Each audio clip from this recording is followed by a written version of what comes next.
Bai, nahi baduzu hasiko gara. Ohiko bilkura ospatzen dugu, otsaileko 2008ko 21eko parkatu, otsailaren 4an, arratsaldeko 7etan hurrengo gai zerrendarekin. Lehenengo puntuan dugu onartu ala badagokio azaroaren 25ko eta abenduaren 9ko akta.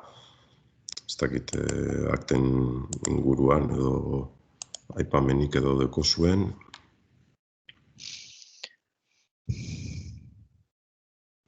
Ez badago, Carmen? Ez guk ez. Vale. Bai, Carmen Markok ere. Vale. Bai, Carmen. A ver, que la votación se hiciera por separado. El pleno del 25 yo no estuve. A ver si podría ser. Bai, banan-banakako boska egitea, ez da? Banan-banan egitea. Bilkura bakotza dinozu. Bale. Esan bezala, datak buruz ez dakizkit barri dobe partekatuko te pantalla, hori da azaroaren 25 eta abenduaren 9. Beraz, azaroaren 25ko aktaren aldeko boskak.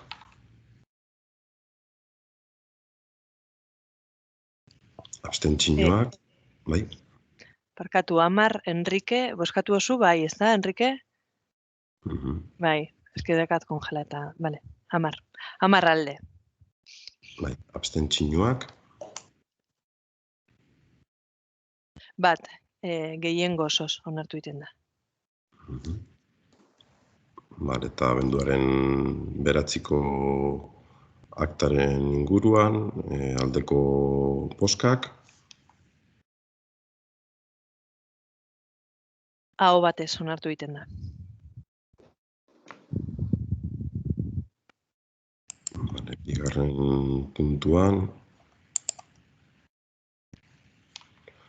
2008ko azaro eta abenduko alkateetza dekretuen berri ematea. Dekretuen harira, galderarik edo aipamenik.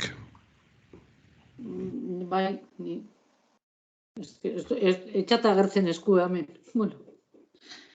Hola, nina ikusten nauzu, ez da? Bai.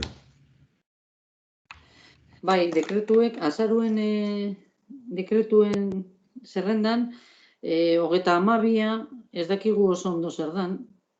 Uste dugu izenagaitik, sakonarekin zerbaitik zerikusia ekingo duela, baina ez dakigu konkretuki zer dan, ez dakigu denuntzia bat udala daukan jarrita, eta horren aurkeztu behar garen, ez dakigu. Egia esan ez dakigu zer dan. 32 da. 32, nahi baduzu hori begiratuko dugu dekretua ganoraz, eta bueno, argituko dizuegu, nondik nora jasotzen den, edo zer jasotzen den dekretuan, eta ze gairen inguruan. Narazo gabe. Emoten da, demanda bat edo zer dauela, baina ez da argitzen zer, eta barrez guk izendatzen dugu abokatu bat eta prokuradore bat, edo ez dakit prokuradore, ez dakit jaztago baratzen zer da. Baina, bueno, horre jartzen dugu izen batzuk eta dana, orduan, ez dakizu ezer dan, oran buruz, ez dakizu zer dagoen sartuta edo ez, edo... Ez, baina, ez dut nahi hankazartzerik, eta jasotzen dute dekretu horren zenbakia, eta lagasiko dizuegu informazioa problemarik,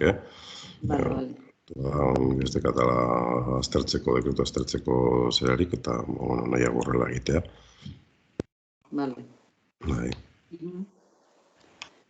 Bale. Gero, abenduko zerren, dekretuetan, bat, 9. Hor dauzain bat, prorrogak ero direna, kontratuaren prorrogak eta hori, eta 9. dekretuen da papera eta kartoia, kooperari ematen zaiona eta hori. Eta, euskerazko aldean, da kortapega edo ez dakit, baina agertzen da hondakin handiak. Erderazkoen bai, eta baina euskerazkoen sortzia da hondakin handiena, eta beratzia euskarazkoen hondakin handiak agertzen dira ere.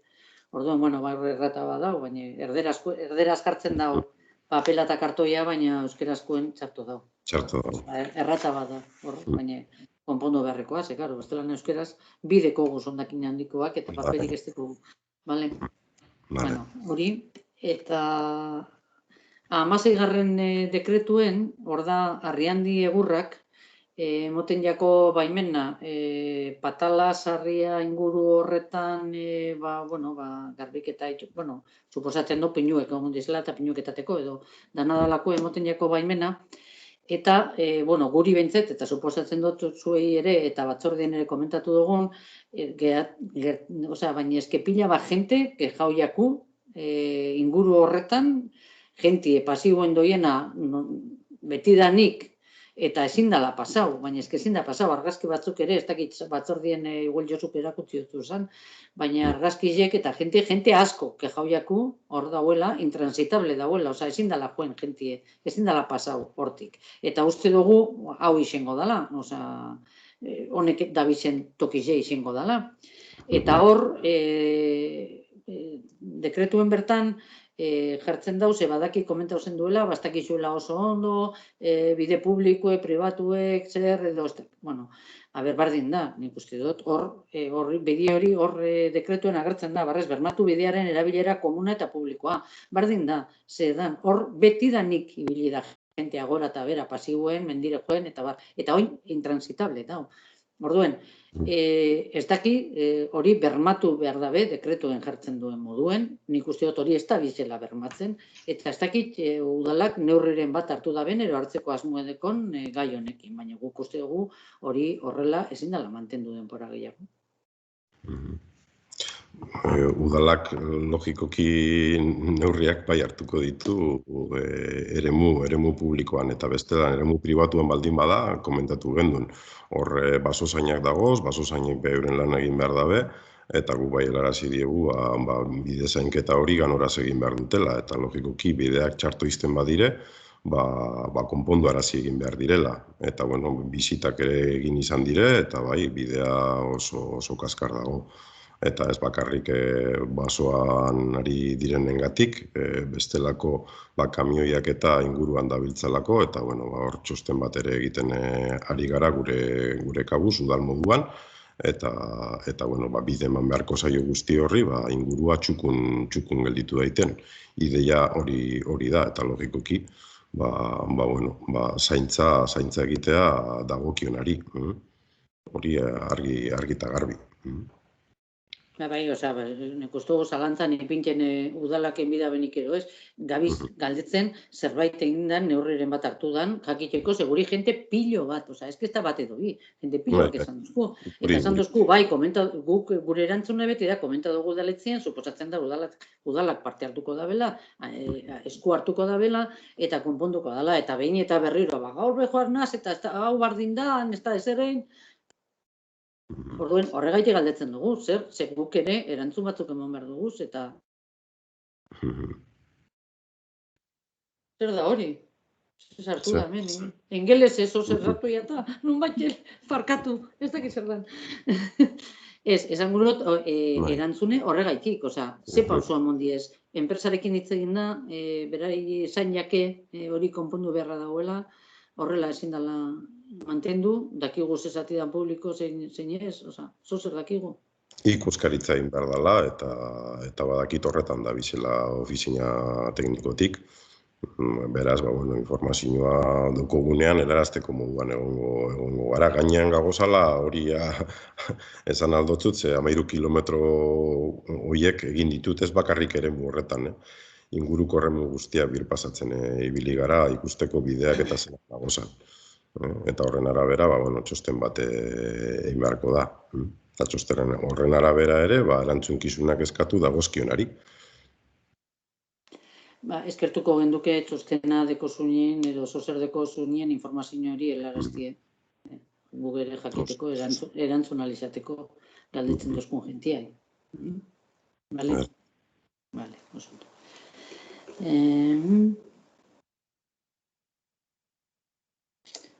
Bai, hau pizkate galdetu be bai. 69an horre da beste dekretu bat, nun esleitzen dan, ibide publikoen inventarioa egiteko enpresa bateri, zalantza dekoguz, ni dakit inventario hau, bizi izan dut, dekretu hau, esan dugurot, inventarioa egiteko, beste nosbaiten be esleitu zan inventario egiteko, ez? Ez da inoiz esleitu inventario egiteko baina ez bide publikoena.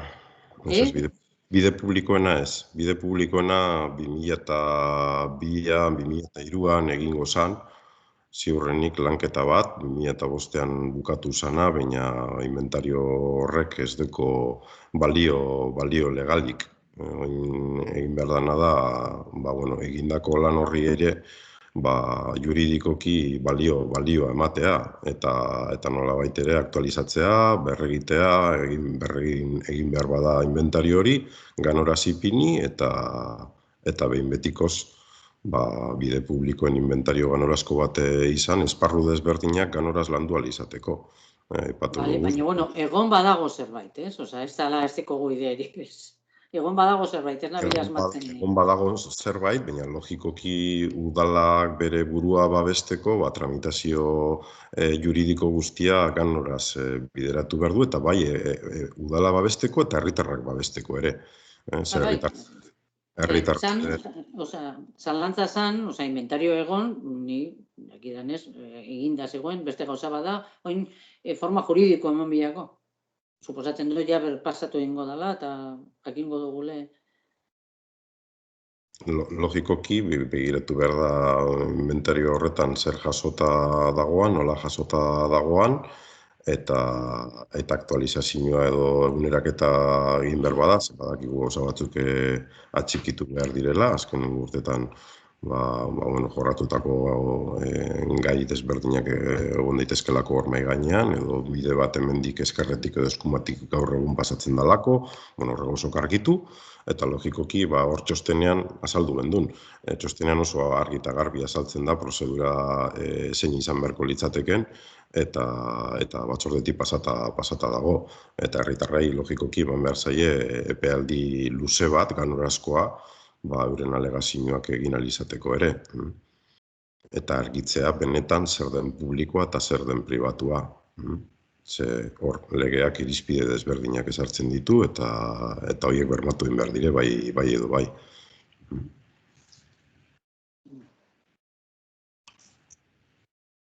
Ez dugu gehiago dekretuetan gu.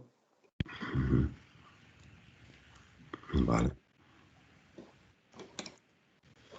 Barri du partekatuko pantaia, ikusiko dugu urrengo puntua. 3. puntuan dugu 11 kret zenbakidun aurrekontu aldaketaren berri ematea. Hori ere, batzordean komentatu izan gendun. Hor, gainera, agertzen da bide publikoen inventario hori egiteko partidaren sorrera, atxikipena kasunetan, eta gerakinetik ataratzen dire 90.000 euro, hainbat ekimen edo kasu honetan behar asebetetzeko. Lehenengoa litzateke Durangaldeku enplegu plana, hau 2018-19 banaz erratzen Lorrizok bideratutan. Lorrizok bidaltzen dozku kitapentxo bat, 349,52 eurokoa, hori atzikitzen da. Bide inventario eguneratzeko 18.150 euro. Gero beste partida bat, material informatikoa gobernazio alorrerako, eta hor softwarea eta egokitzapena ordenagailuentzako, 1.000 euro atzikitzen dire. Gero publizitate eta propagandan hor urte bukaeran, falta izan zen kreditua, batez ere hor atzikitzen direlako urte bukaerako egutegia eta bestelako gastuak. eta, bueno, hor 6.000 euro atxikitzen dire. Gero goikarguen kalde ordainak, hor badakizu ustailean nolatan 10.000 euro uki ezinak edo moduan jarri genitula, eta gerakinetik txikitzen dire 7.500 euro, indemnizazioak, karguen indemnizazioak bideratu ahal izateko. Eta gero Durangaldeko amankomunazgoaren atxikimendua dalata, hor komentatu genuen, hasierako kuota bat ordaindu behar zala, eta hor 56.318,84 euro atxikitzen dire, eta bukatzeko gauza bera, material informatikoa, ekonomia eta diru bilketarako, 305 euro gehiago. Horotara, esan bezala, 90.393,56 euro dira atxikitu ziranak. Berri eman gendun zerean batzordean.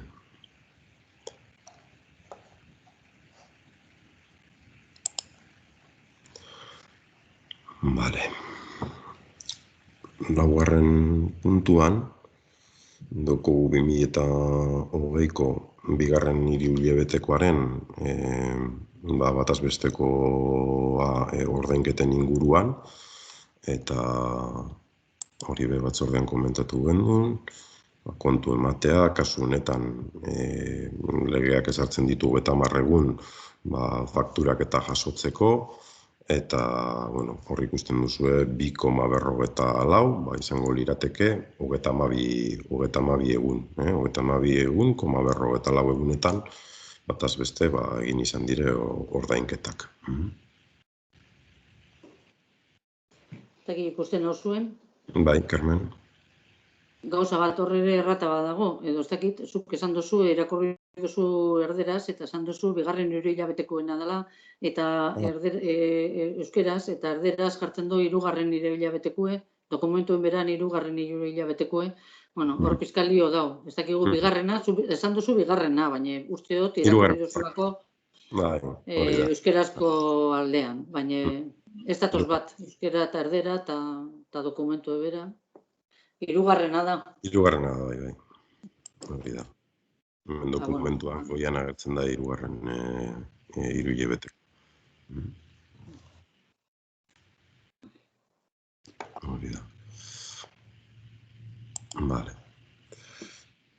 Horrengo puntua, 5. puntuan, 2020ko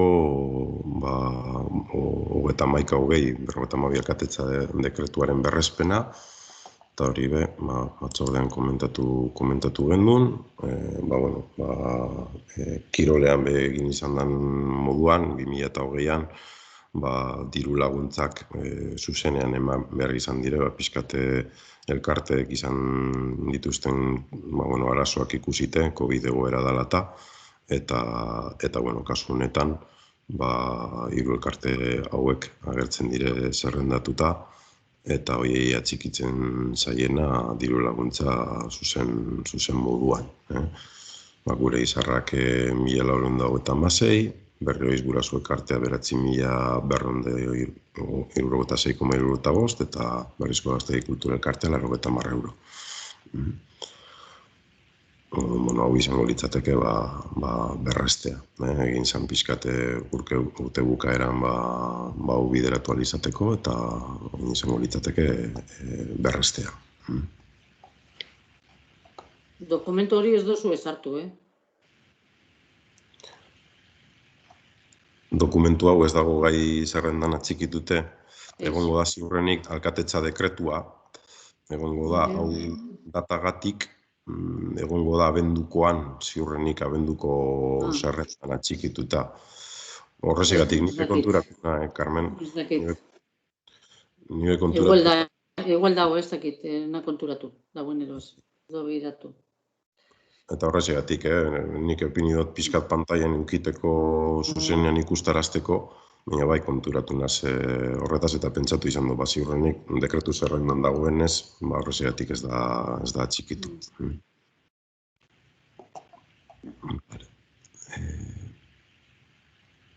Zenduko dut pantaia partekatua. Dekretua berresteko aldezko bozkak.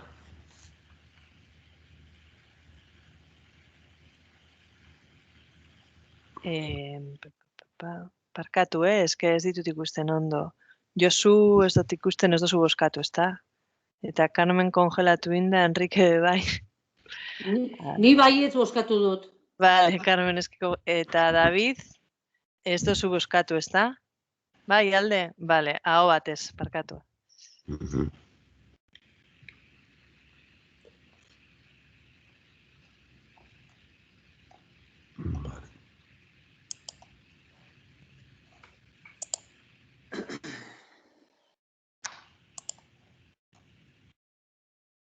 Seigarren puntuan, 2021ko aurrekontu orokorraren hasierako onarpena izango genduke. Eta, aurrekontuen harira, ez dakit pantalla ondo partekatuko dodan. Dut, aleginez, dutxo bat. Hori da, pixkate laburpena ikustarazteko. Orotara, aurtengo urterako, aurre ikusten dire, 5.755.200.906,83 euro. Horre, batez ere, logikoki, diru sarreretatik eratortzen zaigun diru kopurua izango litzateke. Eta, aipagarrienak diru sarreretan, hor ikusten dituzu ez da, batez ere... Barkatu Urlan, nik ez daki besteak, nik ez dut ikusten, pantalla. Igual bakarra banaz ez ebez, baina ez daki besteak ikusten duten, nik neuk ez. Besteak ikusten duzue? Bai. Bai. Bale. Ez que ni oin arte ikusi dut, Hau ez dut ikusten, ez dakit. Bardin da. Bardin da. Adekatamen.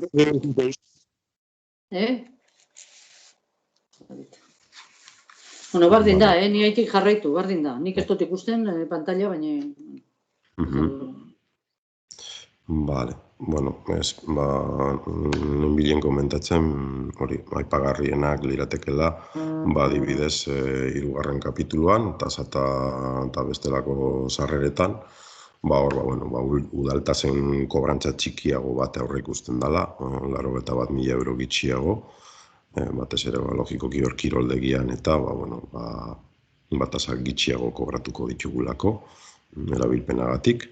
Eta gero bestetik, eta gordinena eta potoloena udalkutza litzateke, 500.000 euro gitxiago, izango genduke arlo horretan, eta gero gutxipen hori ere gehitzen da, Durangaldeko mankomunitateari guk gizartekutzatik jasotzen duguna, berari helarazi behar diogulako. 24.000 euro dire gizartekutzatik jasotzen duguna, hori zuzenean mankomunaz gora joango litzateke.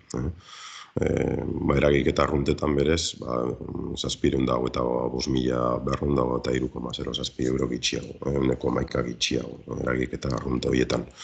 Eta gero bestetik, kapital eragiketetan, batez ere 6. kapitulu horretan, badukogu atxikitute bere sasoian ere ataraziran lokala eta etxe bizitza, horre, San Antonio kalean dagoen etxe bizitza zarra, eta Olako eta plazan dagoen Antxinako Korreosoko lokala. Horrek biak doaz atxikitute inbertsio errealen besteragan atzeko kontzeptu horretan. Beraz, orotara, 564.723,07 euro gitxiago. Uneko 9 gitxiago litzateke, pasadan urtearekin alderatute. Hori diru sarreren inguruan. Eta, berez aurrekontua kokatuko litzateke, esan bezala, 5.700.000 euro inguruietan, eta gastutara erreparatuz, hor, lehenengo kapituluan, gutxipentxo bat dago, gizarte langilea mankomunaz gora pasatzen delako, batez ere, 53.891,9 euroko gutxipen egongo litzateke. Gero bigarren kapituluan gutxipen nabariena, hor batez ere, gizarte zerbitzutako hainbat gastu desagertu egiten direlako kapitulu horretatik eta hainbat laugarren kapitulora pasatzen direlako eta bestelako ajustetxo batzuk ere badaude eta gero batez ere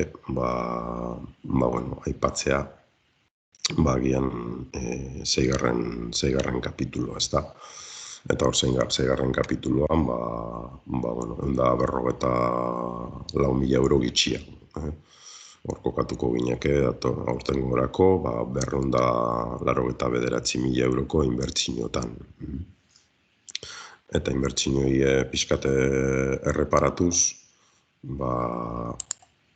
nabarmenenak edo, hor, azkenengo urtetan izan dugun planamendurako partida, aurten behin betikoz bukatzen den edo behintzate bukatu azten den planamentuaren saioarekin, 15.000 euro partida horretan atxikitzen dire, gero brigadarako makineria erosteko, 7.000 euro, gero legainuko basoaren erosketarako azkenengo ordainketa litzateke, 57.000 euro, eta gero azpiegitura proiektutarako 50.000 euro.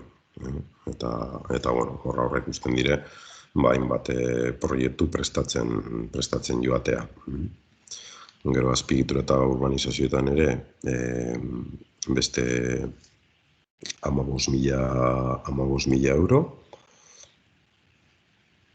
Hor, proiektu nabarmenena 2021 izango litzateke Kanpo Santuaren konponketa, txukunketa, eguneraketa, eta lehenengo fase moduan sartzen dire 15.000 euro, proiektua ziurrenik, 400.000 euro ingurutan kokatuko litzateke, eta hor, gerora gerakina dakigunean, hortik txertatu beharko da gainontzeko dirua, behar dan guztia.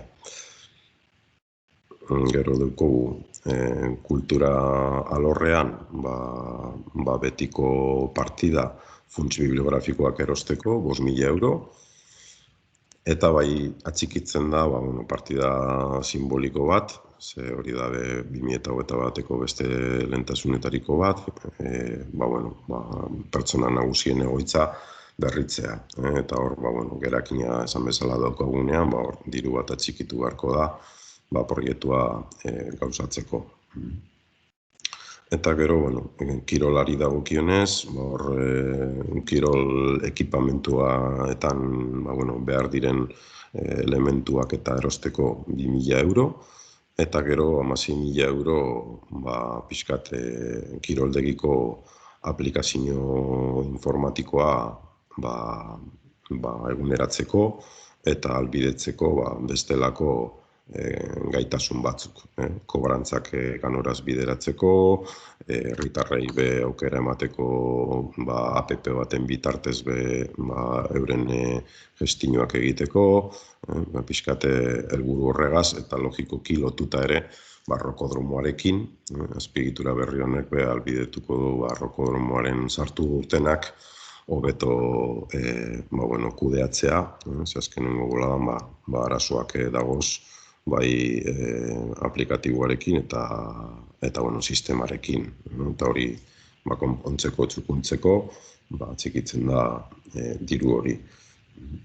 Eta gero, plangintzekin jarraituta, eskualdeko enplegu plana hori berez txarto gongo litzateke, da perko deitzen dana erderaz, herriko merkataritza bizi berritzeko plana litzateke, eta horretarako 15.000 euro atxikitzen dire. Eta bukatzeko beste bi partida ikerketetarako 5.000 euro, bestelako ikerketak egon daitezke urtean zehar ikerketak bideratu beharrekoak, eta gero urtero behatzikitzen den informazio prozesuetarako ekipoak, 6.000 euro. Horretara esan bezala, 299.000 euro inbertsioetarako. Eta, bukatzeko, bai pixkate aipatzea,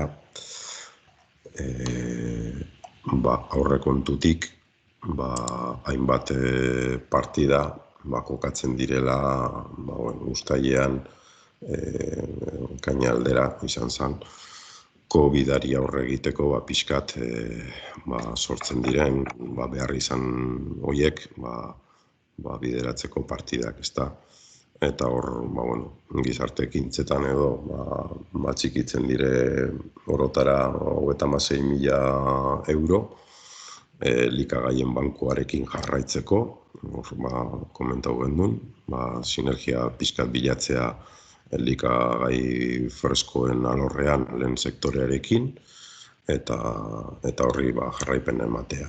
Gero eskola materiala erosteko diru laguntzak, udal laguntzetan atxikitzen da dirutxo bat, eta behar izan horiek asebetetzeko, horretara 5.000 euro gongo lirateke. Eta gero langabeak kontratatzeko, hor 26.000 euro dagoz, herria golea dago kontratatuta, gelditzen dire hor, gerakinera joan diren 50.000 euro, gero bueltan etorriko direnak, eta hor ja enplegu plana, diru partida potente bategaz garatu alizatea, ezta. Gero, prebentziorako, 59.000 euro horotara, eta hor, aurparkeak eta nagusien aparatuak eta garbitzeko, egunerokotasunean, 23.000 euro aurreikusten dire, eta gero, ezoiko garbiketak erainkutzetan, 31.000 euro.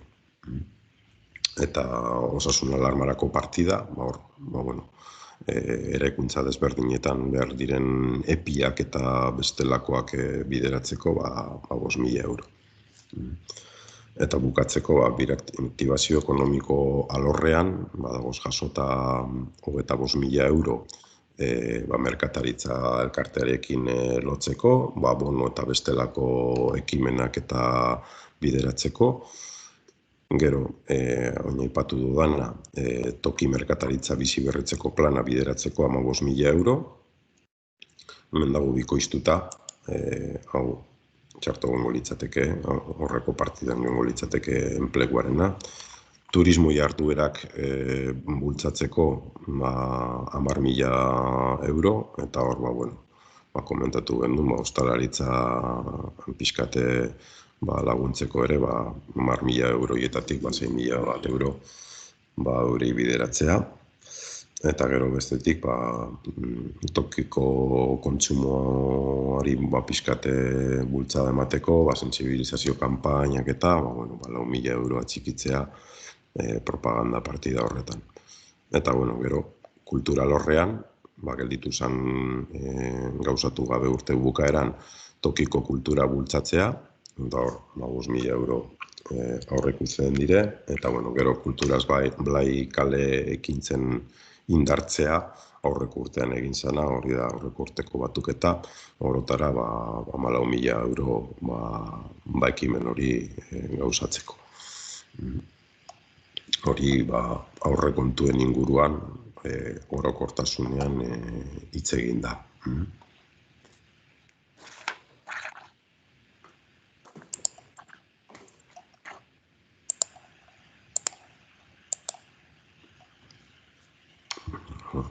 Aipamenik edo Carmen. Hemen aurrekontuekin 5 puntu proposatu gendu zen, sartzeko aurrekontuetan. Uste dut bat bera besto zuela onartu. eta, bueno, ez da, uste dugu barrez, ez diezela proposamen desoreka handi sortuko lukenik aurrekontuetan, ze diru kantitateak ez dira oso importanteak, ez? Eta kasu batzutan dira igual ikuspegi ezberdinak gauza bardina egiteko edo antzerako bat egiteko. Baina printzipioz konponentatzen gendun liburutegiko dinamizaziorako partida bat sortzea, erantzunean jaso dozue hainbat ekintza egiten direla ja liburutegian, eta egia da, horrek ezagutzen dugu, horrek ekintza guztiok, ez dira barria guretzat, egia da, horrek ekintza guztiok euskara arlotik antolatzen direla, eta ez liburutegitik, baina, bueno, euskara arlotik eta oso ondo dauz, guztiz adoz gauz, transversala izan behar dela, eta, bueno, danon koordinazioa landuta, eta bar. Baina bai, uste dugu partida txiki bat zabaltzea, importanteko litzatekela, ze egia da, uste dugule irakurzaletasuna bultzatu behar dela, eta horretarako aurrera pausak eman behar dira, esate baterako, eta irakurzaletasuna lantzen da, berbalagunetik, badirudi orain beste talde bat, baina printzipio zan euskara ikesten ari direnak eta liburu errezak eta bar. Eta ordu, bueno, badirudi orain beste maila batekoak ere igual sartu halko direla eta horre gastu badeko, ze baten batek horre, landu behar dago, dinamizatu behar dago eta bar.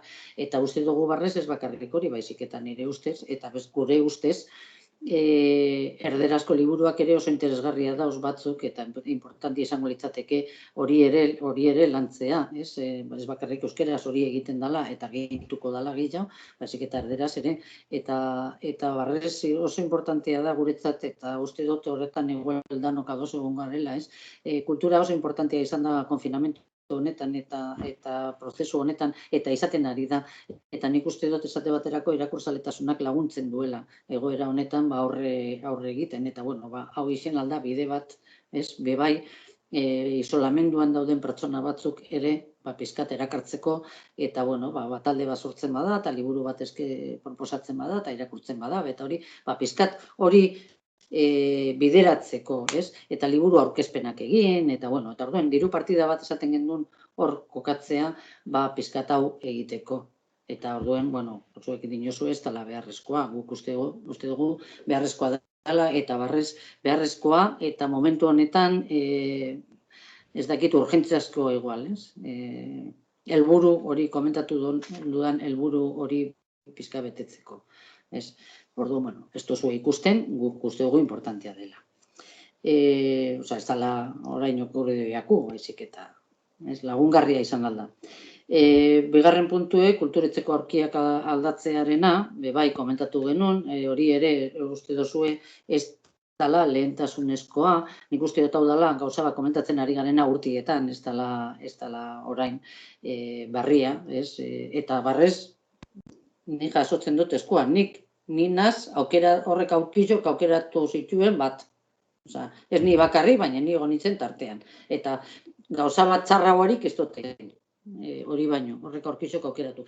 Egia da, arazorik estekenak txarto. Eta hori nik uste dut, galdetu ezkero erabiltzaileei danok esango dutela. Eta arazoak ditugunok oso zaila ikilaku. Olako aurki baten, ekitaldi oso bat, bukatzea, espada, gero, pizkat, ikututa hortetzen dugu hortik, ez?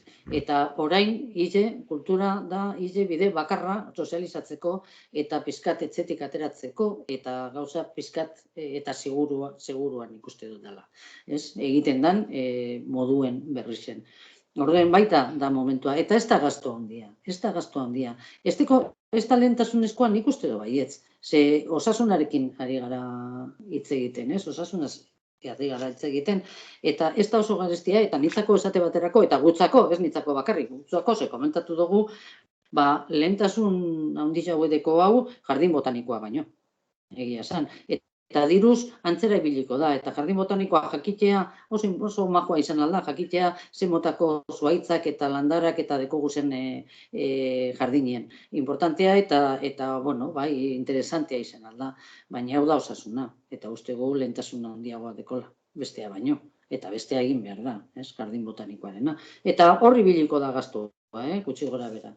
Hemen ze gastu izango litzateke, ez dakit, nize beri esan nion, aber galdetu da ben, eta bueno, 2.000, 5.000 euroko gastu izango litzateke aldatzea, eta osasunerako benetan onuragarri. Baina hori ere ostozu onartu. Kooperazioaz, eskatu dugu 100% mantentzea. Eta ez dozue mantenduko 100%.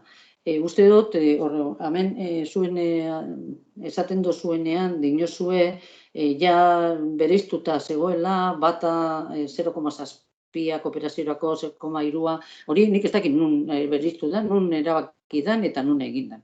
Aurrekontuetan, bentzet ez, osamurot, aurrekontuetan, aurten arte, hor, isladatu da, 100%. Eta 100% gastuen guztien 100%. Ez garren kapituluak enduta, ez ezer. Orain arte, urte guztietan. Eta hain jo, 2017-tik ona, eta 2017-en izen zen 0,89 eta piku. 2018-en bardin, 0,89 eta piku. Gastu orokorrenak, globalanak, totalanak. 2019-en bardin eta 2020-en bardin. Eta 2021-en bajatu da 0,73 sartute errefuxiatuenak 3.000 euroiek gehitute. Orduen, bajatu dugu kooperaziorako diru kopurua.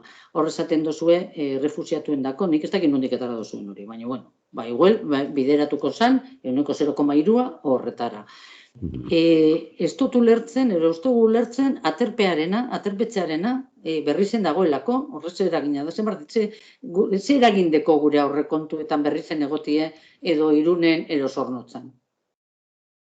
Hori da, Eusko Jaurlaritzakin jaben bat, suertatu da berrizen dagoela, eta hor errefuxiatu batzuk doaz, baina kooperazioa, ze gaitik murriztu behar da diru kantidadea aterpetze bat dagoelako berrizen nun errefuxiatuak horra doazen batzuk. Ez dugu ulertzen. Ez dugu ulertzen zer relazio daukan berritzen edo Zornotzan egotien. Bardin da.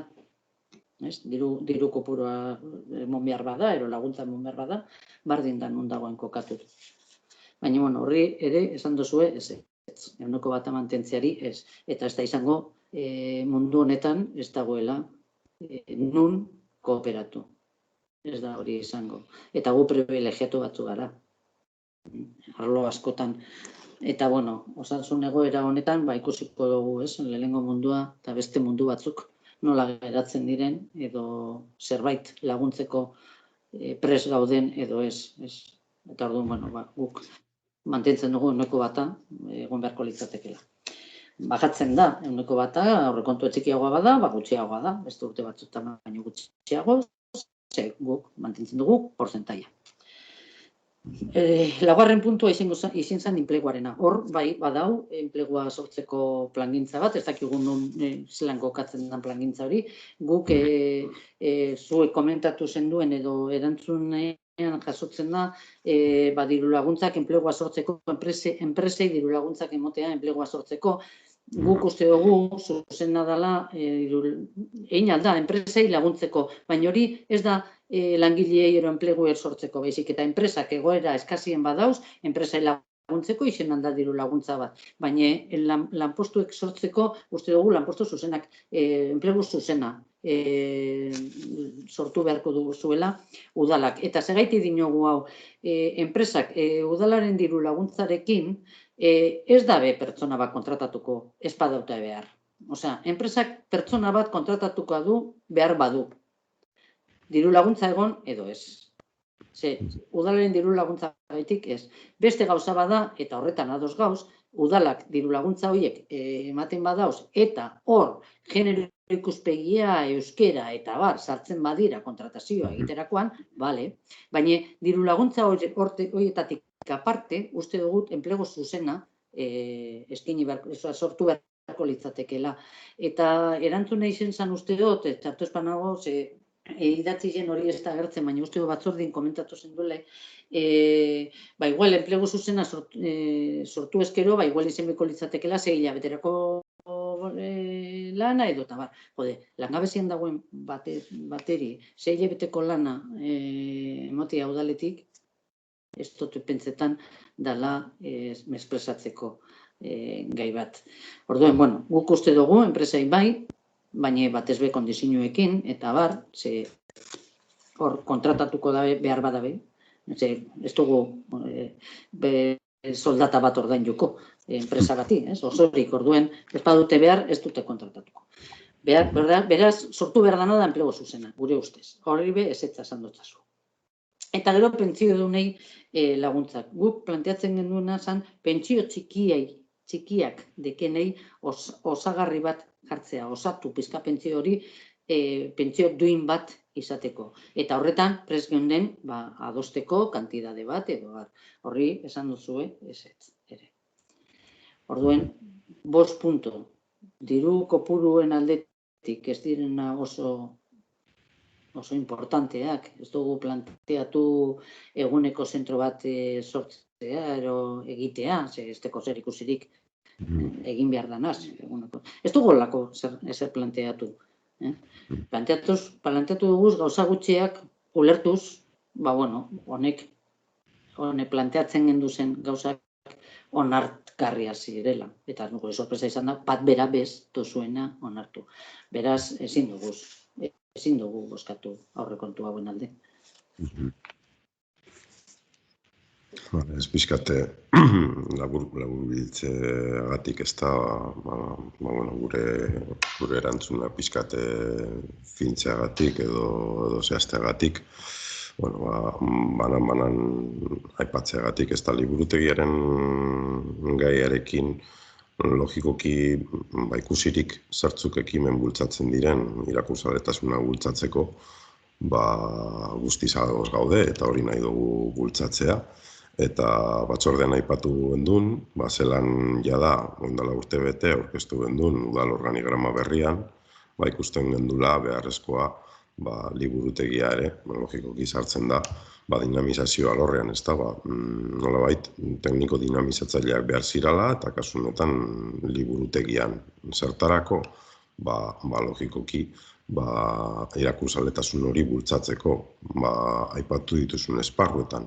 Euskara bultzatzeko, logikoki, eta hori egiten da, eta hainbat proiektu eta ekimen bultzatzen edo bideratzen ditugu urtean zehar, gero kulturatik eta ipuin kontalariak ere sartzen dire, baina hori berez ikusten dugu bultzatu beharko litzatekela zuzenean liburutegitik. Eta horrezegatik planteatzen gendun, logikoki lehenengo gure ustez, eta uste apalean, lehenengo eta behin, lortu beharko litzatekela hausnarketa sakon bat, logikoki zeharkakotasuna landuz, eta ikusiz, benetan ze behar izan dagozan arlo horretan. Eta horren arabera planteatu, diru gehiago atxikitu behar den, edo ez. Zentzu horretan ez gaude kontra, baina lehenengo hausnarketa hori zeharkakotasunetik egin behar dela, eta badagozala lehenengo fase honetan, hausnarketa horiek egiten diren bitartean paraleloki jorratu beharreko dinamika batzuk, eta jada, nazmaazean agian bideratzen direnak, ez da. Eta da, konbendioak herritarrei ere luzatzea arlo desberdinetatik. Hainbat liburu berri erosten dire urtero, eta hilero heltzen direnean, liburu horiek publizitatu, logikoki gomendiotxo batzuk idatzi, laburpen txikitxo batzuk, gomendio horiekaz, eta arlo desberdinetan, euskara, berdintasuna, osasuna, kirola, eta bestelako esparrutan. Hori da guk egin dugun hausnarketa ez da. Eta ez dator zuek egiten duzuen hausnarketarekin kontra edo ez du talkarik egiten. Uste dugu, lehenengo lanketa hori egin beharko dela eta gero inbertitzen duguna aztertu eta gehitu egin behar badugu, gehitu, hobetu edo dena dalako. Kontzu horretan ados egon gaitezke. Eta bigarrenarekin ordenaz dakit jarraituko dudan, buruz aipatuko ditut, liburutegiko aulkien eta aipatu gendun, lehentasun moduan aurrekontu hauetan ez genituela ikusten arlotik be bai, bestelako lehentasun batzuk be erarazi dizkigutelako, eta ezin izan dira aurrekontutan txertatu, gerakina datorrenean ikusi beharko dugu gerakinarekin zer noraino elgaitezkeen, baina arlotik ere erarazi digute hori bai dalan nahita eskoa kontroleko kabina hori atzeko partean egitea, eta horri bai utzi beharko diogu, eta hor azalpen teknikoak eman behar badizkigute, teknikoek eman beharko dute batzordean, zergatik ikusten duten lehentasunezko hori ez da. Logikoki aukiak aldatzea eta hobetzea jentea erosoago sentitzeko egoteko eta osasun arloagatik, hori bai ikusten dugu, baina esan bezala, aurrekontu hauetan, lehentasun moduan ez gendun ikusten. Aurrekontuak eskatuta dagoz eta hori lanketa hori horreko da mehe gainean eta bideratu behar badugu urrengo urtean edo urrengo hilebetetan ikusiko dugu eta estartuko dugu. Gero, enpleguarena nik uste dut ez dela eukialdoguz irizpide desberdinak, planteatzen zenuten urria zala partida urria zala, eta azaldu dut ez da, atxikitu dugu herria golarena, jakin badakigu urte bukaeran atxikituta zeuden 50.000 euroiek gerakinera pasako zirala, eta behin gerakinetik gero barri du bueltatzeko asmoa daukagula eta enplegu plana jorratzea. Hor, gure artean agian ez ditugula irizpide berdintzuak izango, dotazio zuzena edo udaletxetik bideratzea edo enpresei zuzentzea edo, hori eztabaidagarria izan daiteke, baina bai ikusten dugu eta horrela proposatu gendun uztailean, enplegu plantxo bat berriz moduan landu beharko gendukela, eta horri eutsi nahiko genioke. Gero, bestetik, aipatu duzu bebai pentsionisten gaia, eta bai ikusten gendun pentsiodunen dinamika laguntzeko, eta hori lehenengo momentutik gure almenen arabera baliabideak eta laga dizkiegula, baliabide gehiago behar badituzte, berez gagozala horretan laguntzeko, baina ez gendula ikusten pentsioak nolabait komplementatzea, azkenean ez dalako udalaren kompetentzia, hor Madrilgo gobernuak dauko kompetentzia osoa, eta eurek bideratu beharko lukete ahalik eta arinen gai hori, eta ez udalok gainkarga bat hartzea, ikusite gainera gizalarrialdi laguntzetan badagola atal bat hori laguntzeko, pentsio txikiak nolabait indartzeko aldan neurrian. Hori da pixkat azaldu genduna. Eta gero bestetik, azkenengo puntua, ez naiz erratzen, kooperazioaren gaia. Nik uste hor, Carmen, ziurrenik bai komentatu izan gendula, hori da, bintzako jasota dukuguna, ez da, 0,7 betidanik izan da kooperazioa alorrean udalerrietan atxikitu dan diru kantitatea, ez da, edo behintza portzentaia. Eta momentu baten, bataz besteko horretatik gora egin genduen, eta plantamentu izan zen, justo errefuxiatuak etortzeko sasoi hortan, bagian, dirutxo bat atxikitu beharko litzatekela errefuxiatuen gaia bideratzeko, eta egin izan genduna izan zen, 0,7tik 0 batera diru kantitate hori gotea. Gero, barne dinamikan, kooperazio moduan agertzen da euneko bata, nik uste kontzeptuak erratu egin izan direla lehenengo momentutik, nik uste 0,7 kooperaziorako bakarrik soilik itxi behar izan gendula, ez gendun horrela egin, batu egin gendun dana, eta bere 0,7 horre ikusten zen errefuxiatuen gaia bideratzeko. Tartean, etorri zen, olako eta aterpetxearen irekiera, Jaurlaritzak berri zen zabaltzen du aterpetxe hori, errefuxiatuen gaia lantze aldera, eta uste dugu baliabide eta guztio horrela pentsatzen dugu, baliabide eraginkor bat dela, berri zen daukaguna, eta jorratu da ben ibilbidea azkenengo urteetan, oso interesgarria eta da berazgarria dala bebai herritarrentzat, hainbat herritarrek parte hartzen dute bertan, eta gure ideia zen 0,7 mantendu kooperaziorako, eta refuxiatuen gairako 3.000 euroko partidatxo bat atara, olako eta terpetzearekin elkarlana sustatze aldera, ekimenen batzuk bideratze aldera. Eta horretan kokatzen gara, batez ere, ikusirik errefuxiatuen arlorako berri zen jada badaolako baliabide bat, jaurlaritzak ezarri da bena. Eta ikusten dugu, partidatxo bat euki geinkela, eurekaz alkarlanean aritzeko. Hori da horretara gure hausnarketa.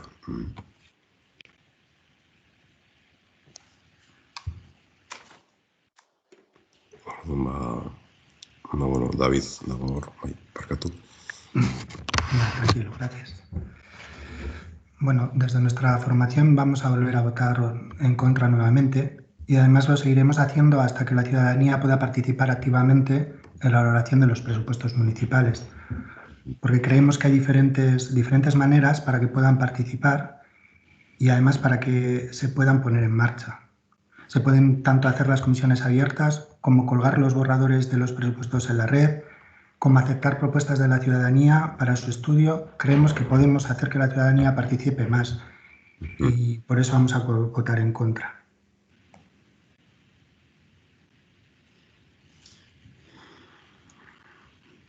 Vale. Horren arire, David, komentatu izan dugu, ez da horrekontu parte hartzaileak horrelditu dirala pixkate kolokan, azkenengo urte terdian batez ere, eta komentatu genuen ez da pixkat dinamika agortuta zegoela, nolabait, hasitako esperientzia ondo egon zan ikesteko, baina buelta bat eman behar geniola, eta horri eutxi beharko diogu, baina beste formula batzuk erabiliz, eta logikoki parte hartzea zabalagoa batez ere izan daiten, ez da. Horreko esperientziak ikusite, hobetu, zentzu horretan, oinartean jorratutakoa. Eta ikusite, da ez dugu esango, beste leku batzutan bezare egiten duten, baina, ikusi dugu guztiok, kutsipen nabari bat dekogula horrekontutan, batez ere udalkutzagatik, eta diru partida txiki bat ipintea parte hartzea sustatzeko ez gendun ikusten, eta horrexegatik ez da txikitu. Berez, bestelan, ezer gutxi erabaki daiteke 10.000, 20.000 eurorekin. Eta oinartean sartu izan ditugu 50.000 euro horrekontutan.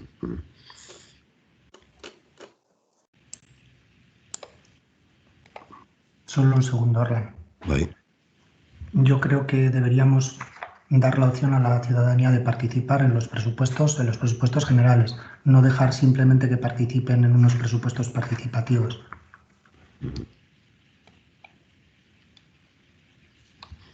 Hori hausnartu genezake, egin genduen frogatxo bat, saso baten, horrekontuak aurkeste aldera, eta esperientzia izan oso positiboa izan parte hartze aldetik, baina bueltatxo bat eman aldi gurri ere.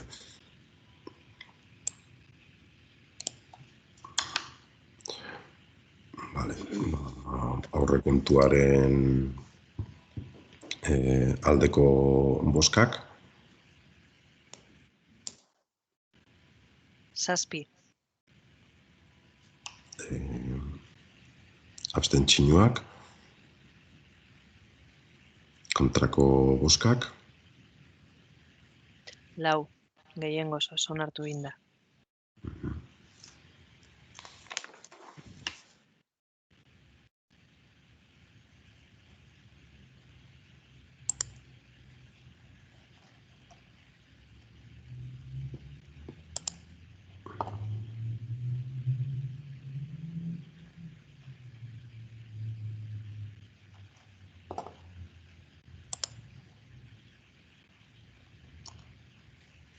Zazpigarren puntuan, onartzea mankomunitateko osoko bilkurarako eta toki gobernu batzarrerako kide ordezkarien izendatzea.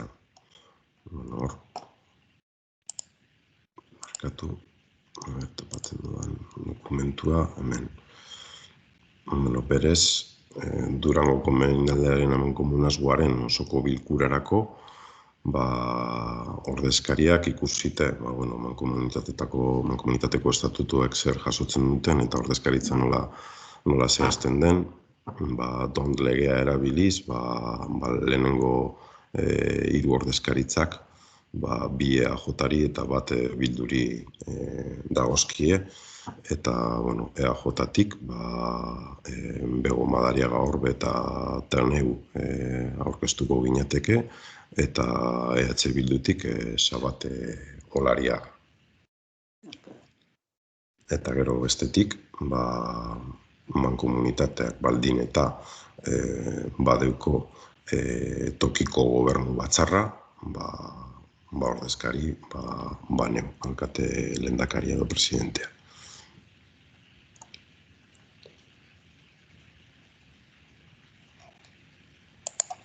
Bai, Carmen.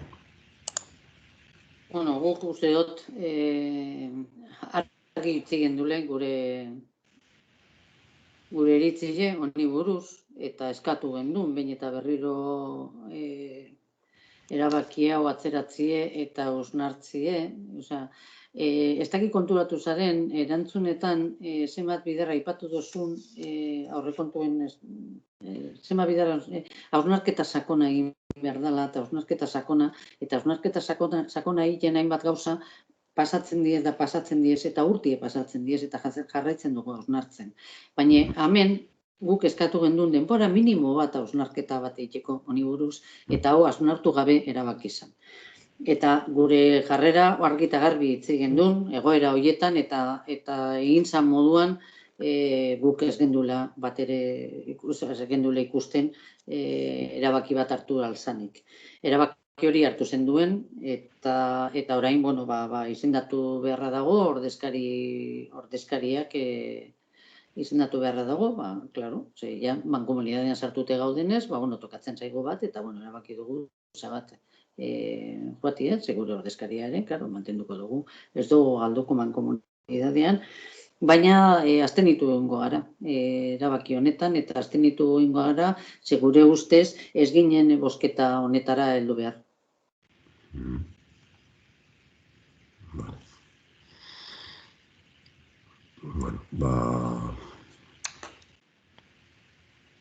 Bozkara egingo dugu. Ordezkarien izendapenaren aldeko bozkak.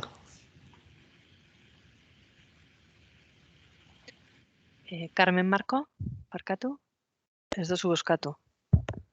Vale, 7 alde. EAJ eta Podemos. Abstentzioak. Era a favor, ¿no? Es que no te he visto, Carmen. No, es que no te veo, no te he visto la mano, perdón. Entonces, 8 a favor.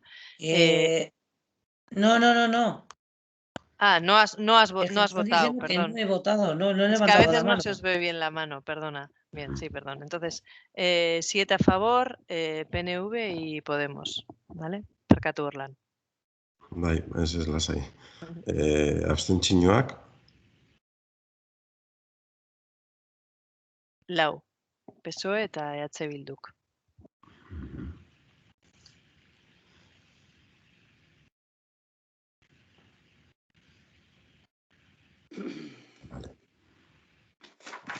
Urrengo gai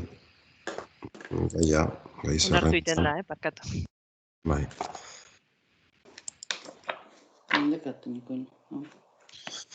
Bai. Bale, zigarren puntuan jazten gara mozinoekaz, da hor dukogu EH Bilduk aurkeztu da bena gizarte zerbitzuen euskal sistema arretazare publiko antolatu gisa, defendatzeari buruzkoa, ez da? Carmen. Bai, baina, ez dut topetan, oina, papelen hartien, itxaron, ekin jo tamen, imprimatuta, eta ez dakitzeren joten noin papelaz. Nahi duzu pantailan ipintzea? Ez, pantailan nik ere ipiniak, baina azpimarratuten esan gauza batzuk. Itxaron, momentu bat emongo zuen. Bai. Ez que ez dakiz egin joten papelaz, ba? Nun baitio sartu dute. Hainbeste, ordenetan ibilina. Ez doztazu sinestuko, baina ordenetan ibilina hau espaztako. Bai, basai. Zabat eta Josu esan dutzuet. Eta bitu, azken nien pasobiatan. Hemen dago, listo. Topagot, parkatu, A ber, egia esan, Mozinho orkesterakoan, ez nuen nahi, Mozinhoi bera irakurtzea, ze Mozinho guztiak egizan txapa batzu dira. Eta orduen nahiago do pizkat, azaltzie pizkat zer dan, zer planteatzen dugun guk. Eta orduen, Mozinho dator, 2018an onartu zen gizarte zerbitzuen euskal sistemaren lege horretan, esaten zen, arreta sare publiko antolatu bat da, erantzunkizun publikokoa, titulartasun publiko edo pribatu itunduko prestazioa zerbitzu eta horniduraz osatua. Eta hori da, 2008an onartu zen legean esaten dana. Zer gertatu da? Horren ondoritxo, plan estrategiko bat egin zen, eta barrez, egiten da, zuek aipatzen duzuen moduen gero zuen mozioan, hori onartua izan zen, eta martzan jartzeko asmoaz, eta danok, gutxi gora bera, ados, gauzako betu altziela, baina, hori martzan ipine behar zela. Orduen, ebaluazioa indanien, plan estrategiko horren ebaluaketa egin danien, zer ikusi da? Hor dauela privatizazio joera handi bat. Eta datuetan, hemen esaten da moduen, 2011 eta 2018 urteen artean, adinontzako egoitzetan eta eguneko zentrotan, plaza berriak irekitzeari utzi zioten, ja ez dira, tarte horretan ez ziren plaza berriak zabaldu egoitzetan, eta gabiz esaten, residentziak eta eguneko zentroak. Baina hor, ez ziren, gehitu. Kasu batzutan gutxitu egin dira. Batez ere, gure herrialdean, Bizkaian. Orduen, hori kontutan eukine, dinozu, orduen, zer gertatzen da hemen? Orduen, zein izan da sistema? Eta beste lege bat, ez dakit data ez dut esango seguru, baina albideretza ban, norbaitek, dependentzia egoeran egonda dagoen norbaitek, eskatzen badau plaza bat edo residentzia baten edo eguneko zentro baten eta plaza publiko bat edo itunduko plaza bat zentro baten espadago, txeke batzuk erabili alzirela, ez dago zerbitzuari lotutako preziazio ekonomiko, da txeke batzuk ematen jako pertsona horri, egoitza pribatu batera joan alizeteko, dependentzia egoeran dagoelako, hori horrela da, eta eskatu da, plaza bat, ematen jako txeke bat, egoitza pribatu batera joateko. Hori da, gertatzen dana, txeke horiekin. Zer gertatu da? Txeke hori, 2011an, txeke horiek, 1753 izen bazien, 2018an kopuru hori 2,5 aldiz handitu egin zen, eta 2008an 4.489 txeke eman ziren. Eta dago joera hori, eta ebalakoetan egiterakoan argi ikusten da privatizazio hori emoten ari dela. Eta orduen, zerbitzu publikoa duintasunez gehitu beharrean eta orain barrez egoera honetan ikusi da, argi eta garbi ikusi da, ze egoera bizi izan duten residentzia batzutan, eta barrez hemen badeko testigo bat, nik uste dut Carmenek asko dakiela horretaz, batzutan ze egoeretan daudezan residentzia gure nagusizek, hori inbertitu beharrean, hori hobetzen eta plaza gehiago, plaza publiko ero itunduak bultzatu beharrean, privatizazioa eta gero bat atxeke gehiago ematera goaz. Eta hor, kontuatu bazari barrez, eta realidade bat da, residentzia pribauek eta eguneko zentro pribauek gehitu egin dira. Claro, bideratzen direnez, hori negozio bat da. Nagusiek negozio bat bihurtu dira. Eta orduen, 2011-tik 2019-ra 210 milioi euro gastatu ziren txekietan. Txekietan inbertitu beharrean,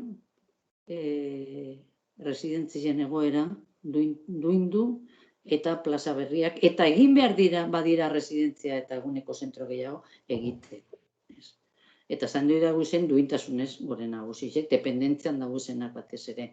Ze hau ez da nik aukeratzen dut eta nahi dut joetea ez dakiz ez? Ni behar dut, dependentzia egoeran nago, eta behar dut, eta eskatzen dut plaza bat.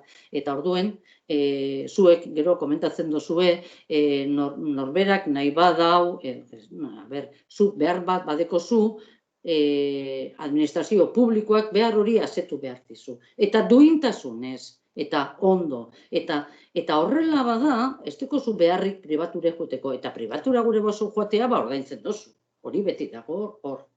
Nahi baduzu pribatu baterakoen ordaindu, baina guzti hortatu behar dugu publikoa, plaza publikoak egon behar direla. Eta hor inbertitu behar da. Eta horregaitik, arrazoi guztiegaitik planteatzen dugu mozioa. Eta mozio honetan eskatzen dugune, eta hau bai irakurriko dut, eskatzen dugu zen puntuak dira. Gizarte zerbitzuen euskal sistema, arreta sare publiko antolatua eta erantzunkizun publikokoa dela adierazten du berrizko udalak. Gizarte zerbitzuen euskal sisteman privatizazio politika legitimatzeko, bultzatzeko eta edatzeko alegin oro arbuiatzen du berrizko udalak. Eta berrizko udalak uste du, arreta eta zaintzarako eskubide subjetiboko egoera batean zerbitzuari lotutako prestazio ekonomikoaren funtzioa, hauek dira txekeak, mugatu egin behar dela. Aldi baterako prestazioa edo zerbitzu bat eskuratzea bermatu ezin den egoeretara. Bakarrik ezin da nien bermatu, baina aldi baterako izan behar da. Baldin eta prestazio edo zerbitzu hori administrazio publikoek garatzen ari badira. Ez da balio, ez dut garatzen, murrizteituaz plazak eta gero txekeak ematen dituk eta horrela pribatua bultzatzen du. Gu horren kontra gauz, argi eta garbi. Nik uste dut irakurri gabe ulertu dala, zindan gure asmue, zer bilatzen dugun mozio honekin, eta azalpenen bat gehiago nahi badozue galdetu, baina nik uste dut bestela, hau dala, guk planteatzen duguna. Eta bukatu aurretik bai esan nahi dut gauza bat. Eta da, harritu engaitu eta bastante barrez, ze hau berria da, igual da, beste gauzak egiteko era berri bat, baina harritu engaitu EAJak aurkeztea mozio alternatibo bat, gure moziora, gurekin komentatu ere egin gabe. Osea, ez da guk aurkezten dugu mozio bat, oindala, ez dakit zenbat, ez dugu goratzen noiz registratu genuen, eta bapatean plenorako agertzen da mozio alternatiboa EAJarena, eta gurekin kontaktuk egon barik, saiakera minimo batein barik adostasune bilatzeko, edo hitz egin dezagun gai honi, hausnartu dezagun gai honetaz. Sakontasunez, hau zer da. Ezer komentatu ere egin gabe, egiten duzue mozio alternatibo bat. Eta bardin egin duzue Podemosekoekin, ez da EH Bildurekin dekozuen zerbait, baizik eta erabaki duzue gauzak. Komentatu beharrean, oposizioarekin, oposizioak proposamen bat aurkeztun da benean, zuek egiten duzue proposamen alternatibo bat. Ez dakidan, eta hau daia nire, ez dakidan, gero, esateko guk ez dugun ez gendun ez esan, horri, guk egin gendun beste bat. Edo ez dut zentzurik bilatzen jarrera honi, ezer komentatu gabe mozio alternatibo bat. Benetan guk pizkat harrituen gara, hau berria da.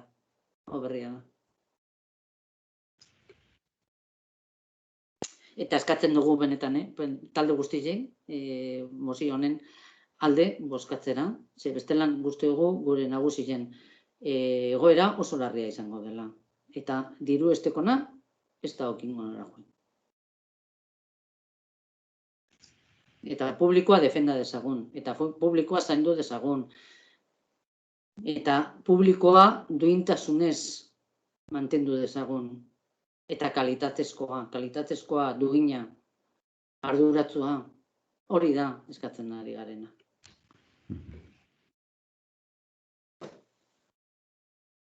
Eta ni bukatu dut, ez dakit nire kideek zozer gehitu nahi da badaben, baina.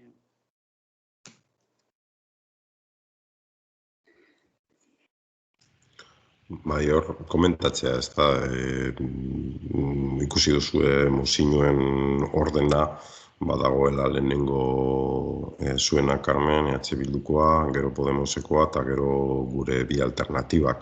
Ez deko zentzu askorik, gure biak iztea bukaerara, ez da, gaiek azerlazionetutako mozinoak, nola baitere, batzea, ez da. Eta gure erantzuna gainera da nola baitere alternatiboa, ez da. Orduan, ez dakit ondo iristen botzazue, 8. puntuan Bildukoa ongo litzateke, eta gure 10 pasatzea 9. Tokira jarraikako prozedura jarraitzeko. Ondo iristetzazue horri? Ez zegoen nola? Ez, egoazan lehenengo EH Bildu eta gero Podemosekua. Nik uste dut hori Podemosekek esan beharko dutela, nik ez dakit. Gurea azaldu dugu. Ez dakit. Logika bat erabiltzearen, baina, bueno. Bale, ez, mozinoaren erantzuna gure alternatiboa da, orduan ez dakite errepikatu egingo naz. Nahi baduzue egingo dotoin pixkate gure azalpena alternatiboarekin eta gero ia da biak boskatuko doguz. Guk gure alternatiboan aipatzen duguna da, zuk ere aipatu duzu, Carmen, 2008an, legeak aurreikusten bala zer nolako gizarte zerbitzuak jorratuko ziran, legedi horren arabera, eta, arreta eta erantzukizun publikoko, sare publiko artikulatu batean garatuko zirala, gizarte zerbitzu horiek, titulartasun publiko edo pribatu itunduko prestazioak bideratzeko, zerbitzu eta ekipamentu osatua, eta hori guztia jasotzen da, 60. artikulu hortan, eta hor bai zehazten da, zer nolako formulak erabil daitezken, eta esaten da, zuzeneko kudeaketa, itaun araubidea, kontratazio bidezko zeharkako kudeaketa eta 4. prozedura edo formula hitzarmenena, Eta ordutik ona, formula horiek bideratu izan dire, legean horrela jaso ziralako, momentu hortan legea onartu zanean, adostasun handiz onartu izan zen legea, eta uste dugu, funtsezko izan dela bai, gizarte kohesioan nolabait eraikitzeko, eta 3. sektorea hortartean izan dugulako bide lagun ere, eta gauza batek gure ustetan ez dukentzen beste, gure erantzunkizun edo erantzunkizun publikoa da ere pribatuetatik bideratu behar bada zerbitzuren bat, kalitate eta maila berean bideratzea, hori exigitu beharko genduke. Bestelako bai ikusten dugu adostasun hortatik, 2008ko adostasun hortatik, mantentzea gizarte zerbitzuen sistema. Batez be, ikusten dugulako, azkenean arlo publikoak bermatu behar duela era guztitan zerbitzua ganora eman daiten, arlo pribatuan ere. Eta, bai aipatzen dugu batez ere, esan bezala, arlo hori, Eta gero bestetik, bai ikusten dugula, prestazio individualak erabiltzea, aipatu diren kasutatarako, horren katalogoko zerbitzuetarako sarbidea errazteko, erabiltzaileak horretarako eskubidea dukola, eta sarbidea aldi baterako bermatu ezin den bitartean, edo eskuragarri ez dagoelako zerbitzu bat, hori erabiltzea, sistema hori erabiltzea, prestazio individualena. Hori da gure iritzia horren arira. Eta, guk zuenari esesko emango diogu zentzu horretan.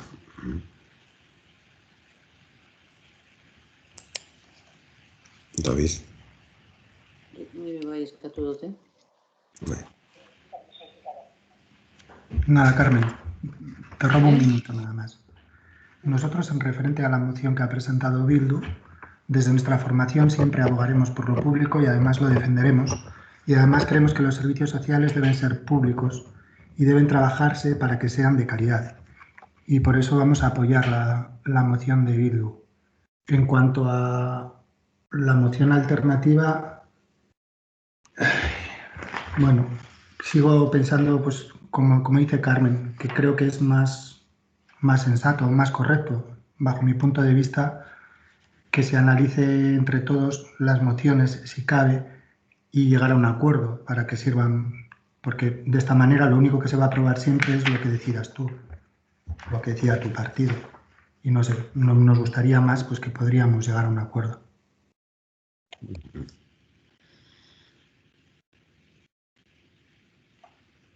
Nik komentatu, zuen mozioan aurkezten duzuena, edo esaten duzuena, hori da legea. Zuek transkibidetu duzue legean agertzen dana. Hor ez da proposamen berririk, hor ez da ezer. Guke planteatzen dugunen da legeak planteatzen du artikulau bat, artikulau hori barrez zehaztute dau, ze kasutan erabili aldan txekeak esango ditugu danok ulertzeko, ze bestelan zerbitzuari lotutako prestazio ekonomikoak gizarte zerbitzuen euskal sistemako txekeak ze kasutan erabili aldiren, baina, klaro, plazak espadauz, beti erabiliko dira. Ze jenteak ez dago ekingo, orduan beti bideratuko dugu pribatura. Eta hor gastatuko diru hori bideratuko dugu pribature. Eta gu hori da, esaten duguna ezin dela. Begira, ez dut irakurri datu hau, baina 11 urtetan, 7 urtetan, txekien sistema, plazen 6,4 izatetik, 13,5 izatera pasau da. Orduan, hori oso grabea da. Hor, ez da momentuzko irtenbidea, da definitiboa, ze plazak ez dago zenez, hiltzen diren neurrian, eta kasu batzutan, kendu dituzte plazak, orduan, baina ezin da funtzionatu hori, horregaitik planteatzen dugu, zuek planteatzen duzuen mozioan legea, ez duzuek gauza berririk planteatzen, legeak dino hau, eta guk, legeak dinoena, baina legeak dino hori, eta ez da betetzen. Ez da betetzen. Txeke horiek ez dira aldi baterako. Eta ez da bermatzen plaza publikorik.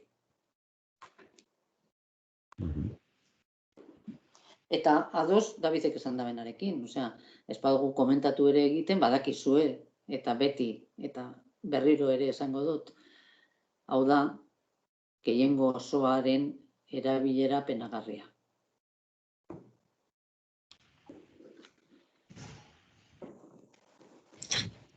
Beitu, Carmen, ni horretan ez nazartuko, bakarrik batzea guztion telefonoak irekita daudela, eta egin izan duzuena da erregistrotik mozioa sartu, baina ez dakit WhatsAppa erabiltzen dugu nahiko erraz nahi dugurako, baina ez dugu esaten aizue atxikitu dugu, sartu dugu mozio bat erregistrotik nahiko benduke zuekaz eztabaidatzea. Sartzen da erregistrotik eta hor dago mozioa. Hurbiltasunezko gai hori eta Podemosekin gauza bera, registrotik eta jazta. eta ez da WhatsApp taldean botatzen mezu bat aizue, registratu dut, eztabaidatu ezagun, nahiko nuke eztabaidatzea, edo dinot, horre gauzok, agerian dagoz ere. Zentzu horretan, bideak ireki nahi baditugu, aukerak badagoz, eta norbaitek mozio bat aurkeztu nahi badago, esan dezakezu, behitu, batzartuko gara hau osnartzeko, mozioen inguruan, dinot, prozedura bat zehaztearren, zehazkenean gube ikusten dugu, registrotik sartzen da, hurbiltasun puntu hori, ez dakit, zelan sentiarazten gaituen guztiok, ezta? Dinot bat itugula beste medio batzuk zentzu horretan hurbilagoak eta gu prest horretarako, baina hori ere gertatzen da, orduan, ez dakit, sentiberatasun kontu hauek ekiditeko, ze bakoitzak hartu dezake moduan, mozioa partekatu ditzakegu WhatsApp talde hortan, da giren itxioen aleginduko gara gelditzen, edo adostasuna bilatzen, edo zer, edo egin daiteke bestela ere, baina bakarrik aipatzearren. Eskua jasota daukate? Bai, Carmen. A ber, Orlan, benetan, nik sentiberatasunaz ez nabile. Ni politikaz ari naiz, Bai. Eta politika egiteko erak desberdinekin, Eta nola ez, mozioa sartzen badugu, gaur registroan sartzen dugula, eta zuei heltzen jatzu, Eta zuek gobernu talde moduan, ez laguntalde, hau ez da laguntalde. Gobernu talde moduan, jartzutzen duzue proposamen bat oposiziotik, eta kasu honetan EH Bildutik.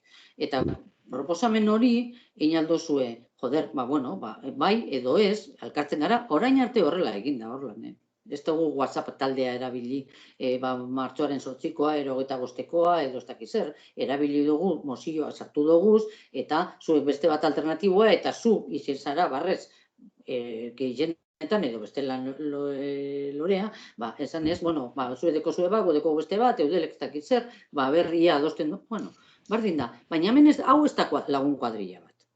Hemen politika egiten ari gara. Eta politiko moduen guk EH Bildutik sartzen dugu mozio bat, eta gobernu taldiek inaldoz gauza bi, edo 3, edo 4, edo berak nahi da bezen guztitzek.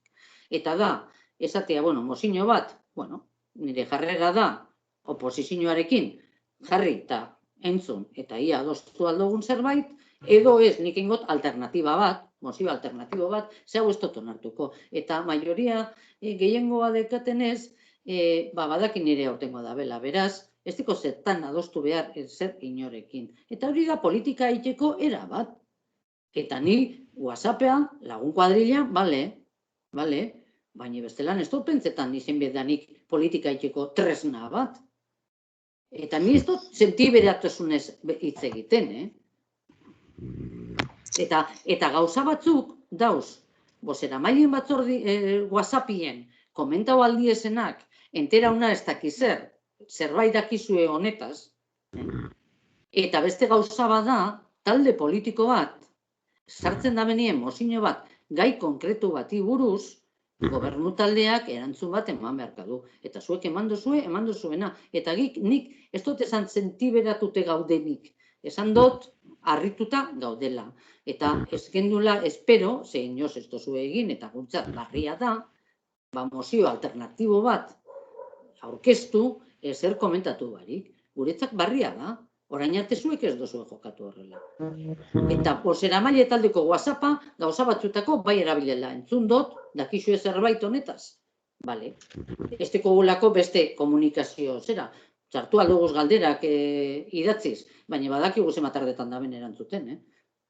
Baina gauza bada, gai konkretu bati buruz komentatzie WhatsAppien, eta beste gauza bada, mozio bat WhatsAppen baten eztabaidatzea, hombre, serioak izan gaitxesan.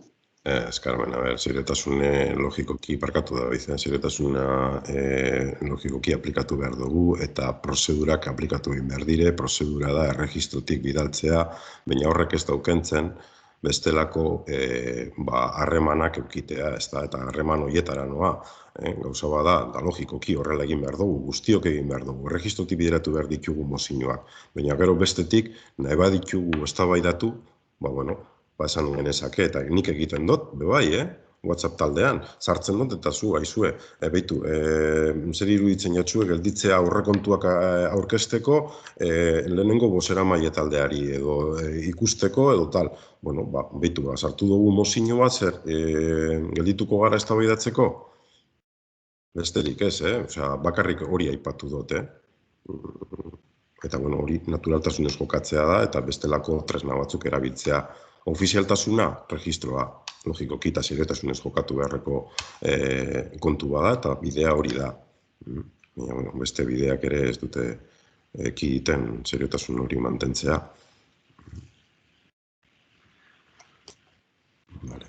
David, edo Carmen Marco parkatu, bota.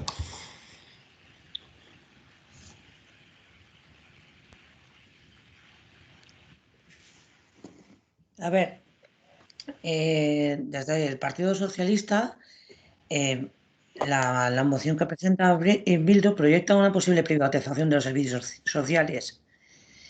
Que de ser cierta, el Partido Socialista siempre votaría en contra de esa privatización, porque no corresponde al modelo que ha defendido siempre de los servicios sociales. Pero dicho esto, a las afirmaciones que se vierten en la parte justificada de la iniciativa, quiero aclarar que la Ley de los Servicios Sociales solo establece la gestión pública directa en las funciones enunciadas en el artículo 60, las prestaciones de primera acogida de demandas, así como las diferentes asociadas a la coordinación de caso, como procedimiento básico de intervención. En particular, la valoración, el diagnóstico y la orientación. En cuanto al resto, no dice nada. Y si bien se prioriza por resultar adecuado las ya existentes desarrolladas por la iniciativa privada de carácter social, el llamado tercer sector. O sea que realmente no es que se quiera privatizar, es que si realmente no hay plazas suficientes en la pública, se tiene que derivar.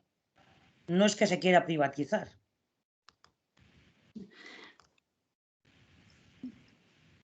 Te voy a responder, Carmen.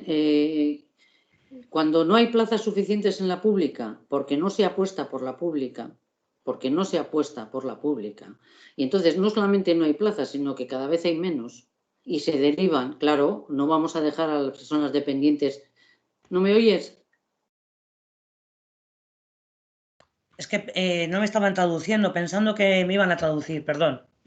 Bueno, pues te estaba contestando en castellano. Bueno, quiero decir, bueno, ya sigo, es igual. Que cuando no se refuerza cuando no hay plazas en la pública, porque no se apuesta por la pública, porque no se refuerza la pública, porque no se dignifica la pública, porque cada vez hay menos plazas en la pública y lo que se hace es utilizar, por supuesto que los dependientes no los podemos dejar tirados. ¿Cómo vamos a dejar a la gente dependiente tirada? Evidentemente que no. Pero lo que estamos viendo es que a lo largo de los años cada vez hay más gente que tiene que echar mano de este servicio para ser atendido porque no hay plazas públicas y van disminuyendo cada vez más. Y si en el 2000, como he dicho antes, en 7 años hemos pasado de que estos cheques supongan el 6,7, el 6,4 y luego pasan al 13,5, pues quiere decir que no se está habilitando plazas públicas y que se está derivando a la privada. Y que eso es privatizar un servicio.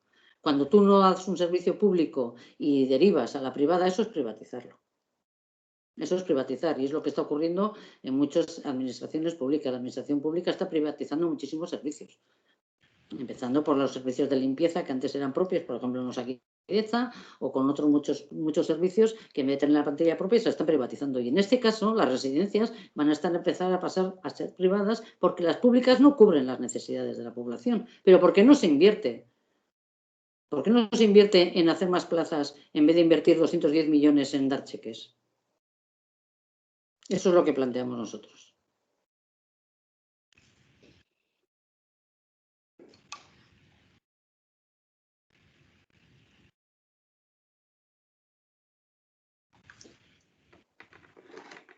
Bueno, bozkatu emiko da, ez? Bai.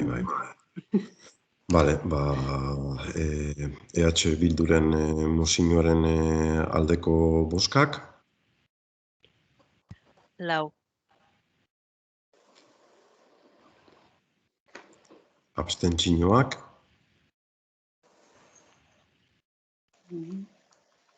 Kontrako bozkak.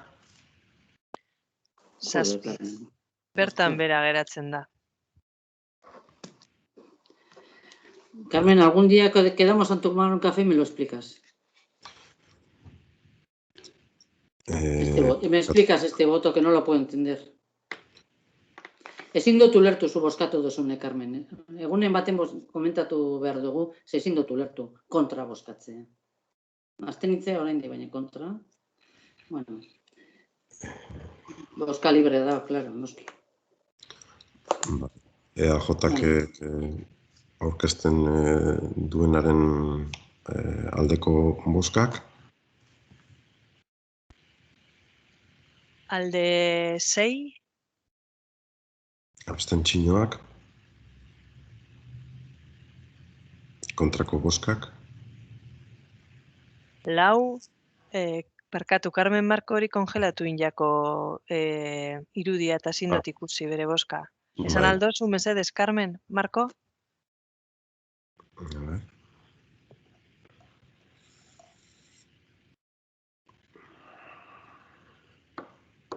Barkatu, eske uste dut konexio arazoak dituela. Bai, gelditu da horre. A ver, bestean bertako zeretik.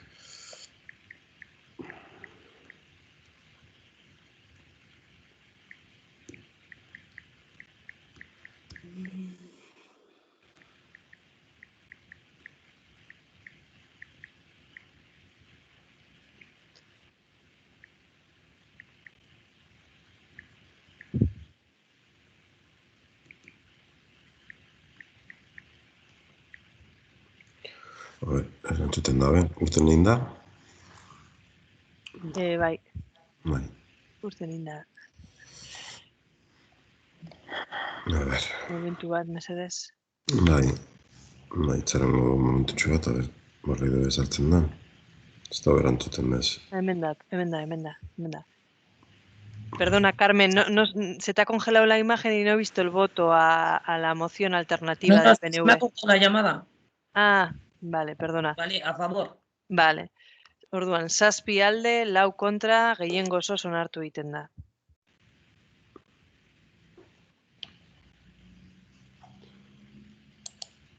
Vale.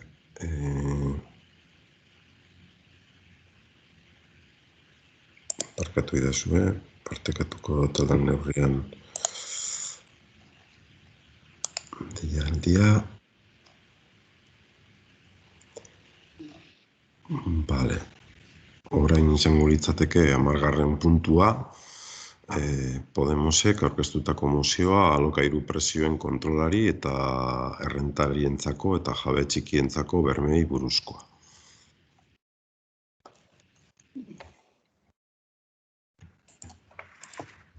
Bueno, voy a hacer un pequeño resumen porque la moción era bastante extensa. Bueno, como todas ya sabemos, somos conscientes de que tenemos un problema con los alquileres y sabemos que el principal problema con los alquileres es la especulación y además que debemos hacerle frente. Y cuando hablamos de viviendas, no hablamos de las personas que con sus ahorros han adquirido una vivienda para ponerla en alquiler y así complementar su jubilación. Hablamos de fondos buitres y de bancos que poseen un gran número de viviendas con el único fin de especular.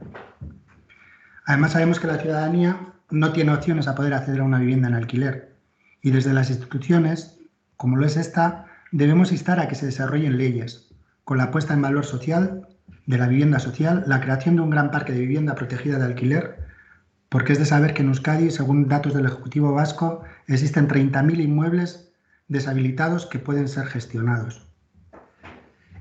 En principio, os leo las peticiones que hacemos al Ayuntamiento. En primer lugar, instamos al Gobierno de España a aprobar una ley estatal de vivienda que permita su desarrollo en el marco de las competencias de las comunidades autónomas y municipios, que blinde la función social de la vivienda y asegure el cumplimiento efectivo y el respeto del derecho a una vivienda digna y adecuada recogido en el artículo 47 de la Constitución española, incluyendo el acceso a suministros básicos.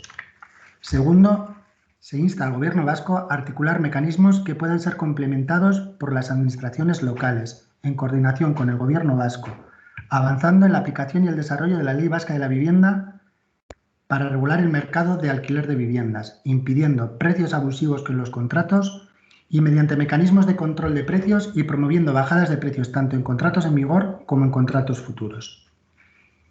Tercer lugar, instar al Gobierno vasco a aumentar el parque público de vivienda en alquiler social, adoptando mecanismos para la cesión obligatoria y temporal de vivienda vacía en manos de grandes tenedores de vivienda a las administraciones públicas competentes. En sí, el resumen es el básico. Todos sabemos que actualmente los alquileres están desorbitados. En nuestro mismo municipio los alquileres son totalmente inasumibles. Hablamos de un arco desde los 600 hasta los 900 euros de alquiler. Con el actual poder adquisitivo de la población, sobre todo de la gente joven, es imposible poder emanciparse y poder salir de casa. Habiendo como hay tantas viviendas en propiedad de los bancos y de los fondos buitres, creo que debiéramos de hacer algo porque se pondrían en el mercado. Con esto...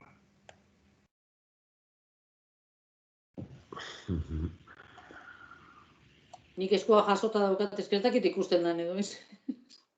Bai, Eskatzen dut, igual baten bat lehen hau dago, ez dakit. Bai, nik. Bota, zeuk nahi baduzu, Carmen, ez deka problemarik. Ez que nik ez duten ez ikusten duzuen nire eta eskue jasotzen dut, ze ezin dute esku hori jarri, horregatik esaten dut, baina ez daukat inongo arazorik, nahi baduzu bai esaten dut, oza.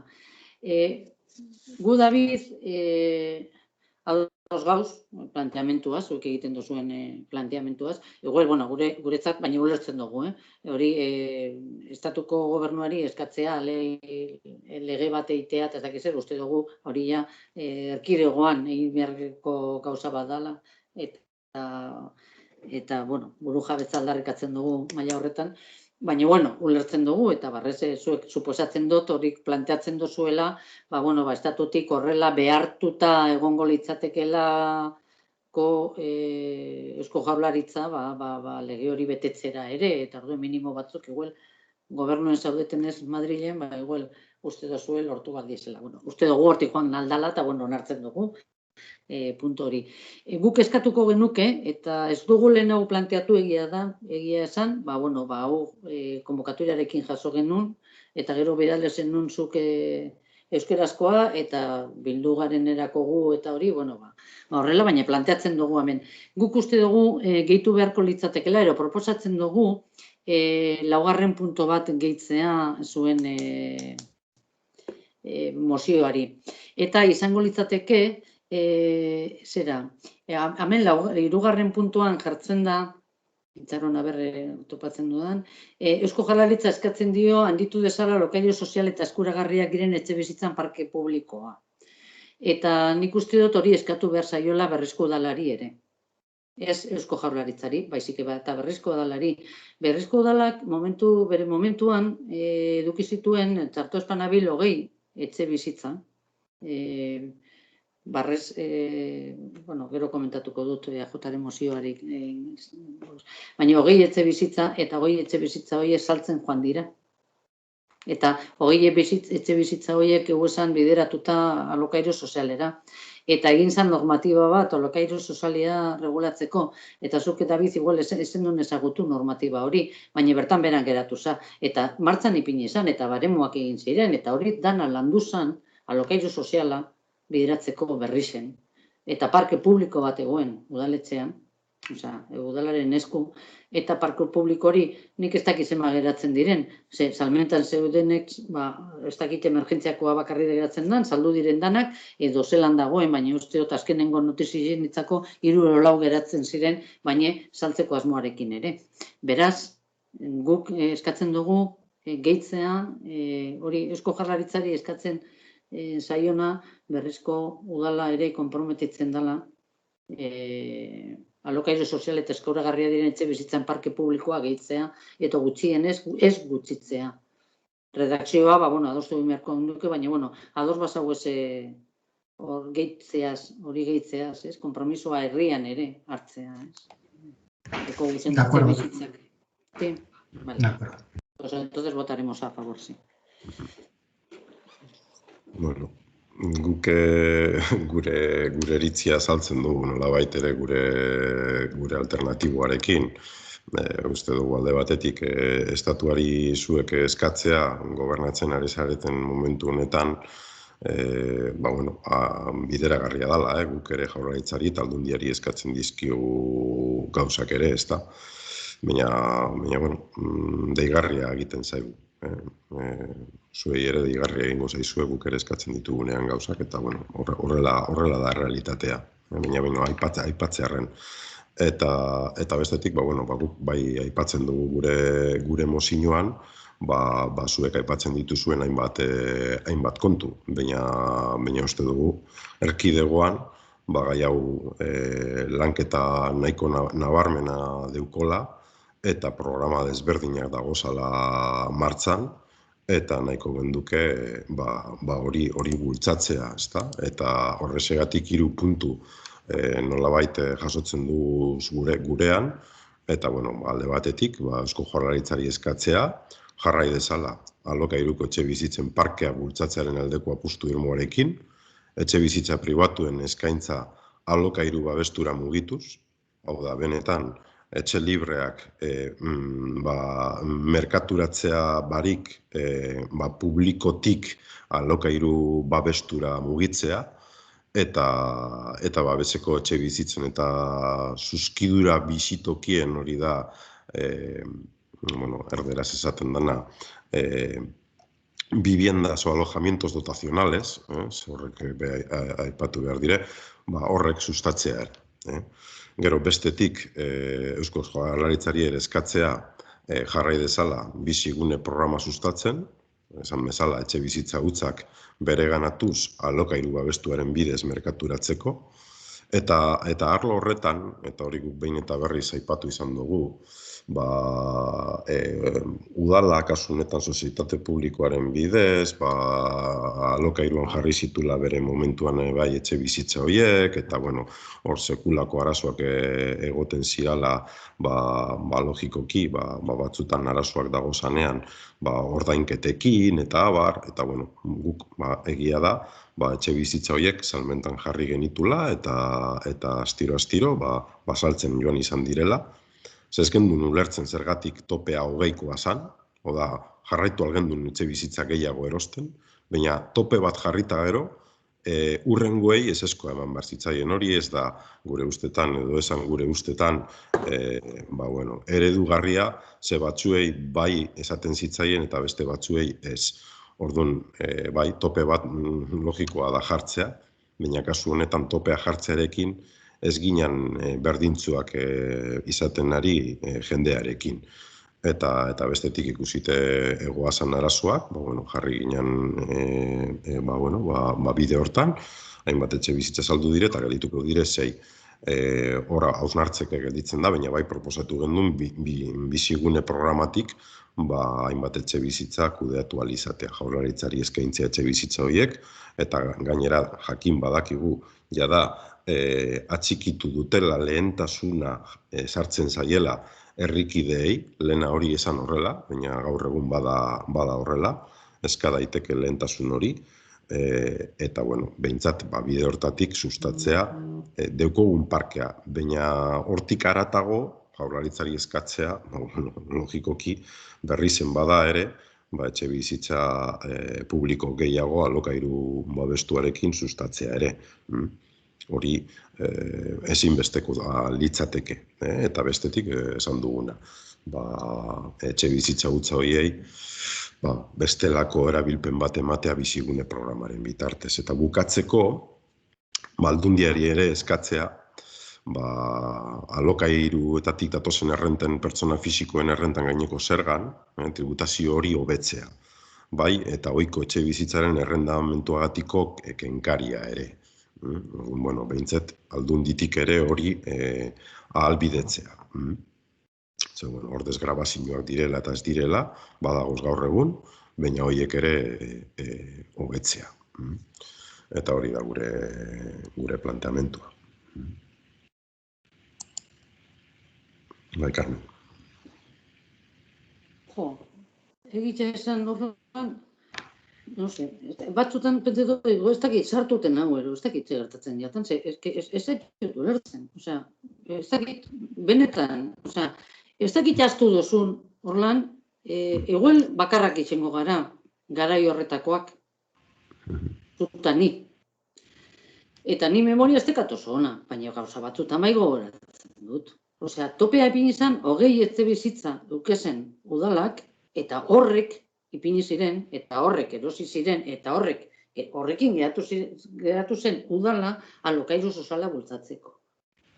Eta bai batzui eta beste batzui ez, baremo bat egin zan, eta hori esan betirako. 5 urteko epie zan alokairu soziala erabiltzeko. Eta 5 urteko epe horietan baloratzen zan, eta hori barrez eztabaidatu zan, ez dakiz ema denporan, normatiba hori, Eta orduen, hor, epintzen zan epe bat, esate, sartzen bada, 5 urte gehien uste dozala, buruz nabil, baina uste 5 urte gehien, da 5 urte iraunde gero, urrengoa, eta horretarako, eguen zerrenda bat, eta lehengo gehiak, baloratuz, eta gero egia da, arazoak egon zirela. Familia batekin, nidakidanez, batekin, ez zuelako ordaintzen. Nire ustez, familia bat zan. Orduen, esatea, ez asko gehiago ziren, ez duzue pasau informazio hori. Ez zuena ordaintzen, uste dut bat izen zala, eta hor, ibili izan momentu baten, eztabaida, ero desauzioa, edo ez dakiz zer, eta bakiz zer. Baina hori izan arazo, oin esatea, esan zen duela, eskejo arazoek ekartzen zitu, baina horlan. Orain, erabakitzen duen saltzie, arazoak entziarren gainetik. Alokairu soziala da gauza bat, arazo bat sortzen da bena, zebado familiaro batzuk ez da bena ordaintzen, hori esan duzuzuk, Eta gero batzuk bai eta beste batzuk ez, batzuk bai ez, hori gauza asko gertatzen di moduen. Ez da danontzako, danontzako aukeri emon bilako, eta horretarako epe batzuk ipini ziren, eta horrela landu zen. Eta zuek erabaki zen duen barrez, ezer esan barikin hori, hori geratzien. Eta gure sorpresa izan zen planteatu gendu nien, zelan dau hau egoeri, ez hau, ja, bukatute dau, zelan bukatute dau. Zuek erabaki zen duen. Zuek egin jozue, egin eta dezein. Egin egin duzen danon artien, behitu. Egin egin duen danon artien. Eta gero zueldu zinen, eta esan dezen duen, hau, fuera. Zure erabakizia izan zen. Behitu, askorik ez gara lusatuko, baina gauzak komenia... Baina guzurrik ez esan. Ez, ez nazazarratuko zu, Carmen, zeiaz da merezi. Ni bai. Ni ez nazazarratuko. Esango ditut gauzak esan behar diren moduan. Hogei, aipatu dudanean, igual ez naz ondo azaldu, Carmen, baina hogei etxe bizitza aipatu ditut. Udalak, kasu honetan zuzaren bitartez, eskuratu zituen 6 etxe bizitza, bale? Eta 6 etxe bizitza horietatik hogeira bitartean, hau da, 14 etxe bizitza zuzak erosi ebazan, bale? Eta nortzui erosi zizkien etxe bizitza horiek. Bertan, judikatu zitzaien pertsonei, batzuk arazoak igual agian zituztelako, edo nahi zutelako etxe berri bat erostea beste lekuren baten txiki gelditu zitzaielako, Orduan, zuzak zer egin zuen, baten batek nahi zuenean etxe bat saldu, zuzak erosi egiten zion, eta horrela, 20 arteik. Hori nahi neban aipatu, 20 arteik. Karo, heltzen da 20 arte. Bale, oso ondo, eta 21garrena, eta 22garrena, eta 23garrena, ze arazoak hainbat eukidabez. Eta haiei ezetza eman behar zitzaien, eta hori ez da posible. Osea, eta udala, zuzaren bitartez, ez dugu aukerarik, eta ez da bat ere jasangarria, etxe bizitzak erosten jarraitzea. Eta esan gendun, ez, eta ikusirik gainera, ez zirela hainbat alokairu ordaintzen eta zailtasunak zeudela alokairuak ordaintzeko, esan gendun, ez da bat ere sostengarria. Ez da bat ere sostengarria. Eta gainera ez da gure kompetentzia. Horretarako dagoz beste erakunde batzuk, goi erakunde batzuk, sustatu behar duten alokairu soziala. Eta guk exigitu behar diegu eurei hori sustatzea. Eta hori da guk planteatzen duguna mozioan. Kompetentzia dutenek sustatu behar dutela, eta gainean egon beharko gara sustatu dezaten. Eta euren baliabideak erabili sustat ditzagun gupe politika horiek. Hori dago planteatzen duguna, eta hori izan zen jorratu genduen realitatea. Eta hori da niri tokatzen zaidan aislatzea. Eta egon algara ados edo kontra, baina behintzat, bargitu behar neban nondik eratortzen diren erabaki horiek. Eta ibilbidean nondi datorren. Eta gero beste kontu bat, azkenean parke bati buruz hitz egiten ari gara. Azkenean ez gara askotan konturatzen ditugula milaka errealitate, herrian, milaka errealitate, batzuk direlako elbarrituak, beste batzuk direlako pertsona nagusiak, beste batzuk direlako gazteak, beste batzuk direlako familia handiak. Eta horiei guztiei eskaintza egoki bat udaletik eskaintzeko, emateko, 5 urteko alokairua. Gona zara, itxaron zerrendan, insekula sekulorum. Eta udaletik horrela gauzak bideratzea, guk ez genion ere inungo zentzunik ikusten. Eta, erabakiak erabaki egia da, eta batzutan erra gaitezke erabakitan, eta hori onartu genezake, baina, horrela pentsatzen duen bere momentuan, eta jarraitzen dugu pentsatzen ere.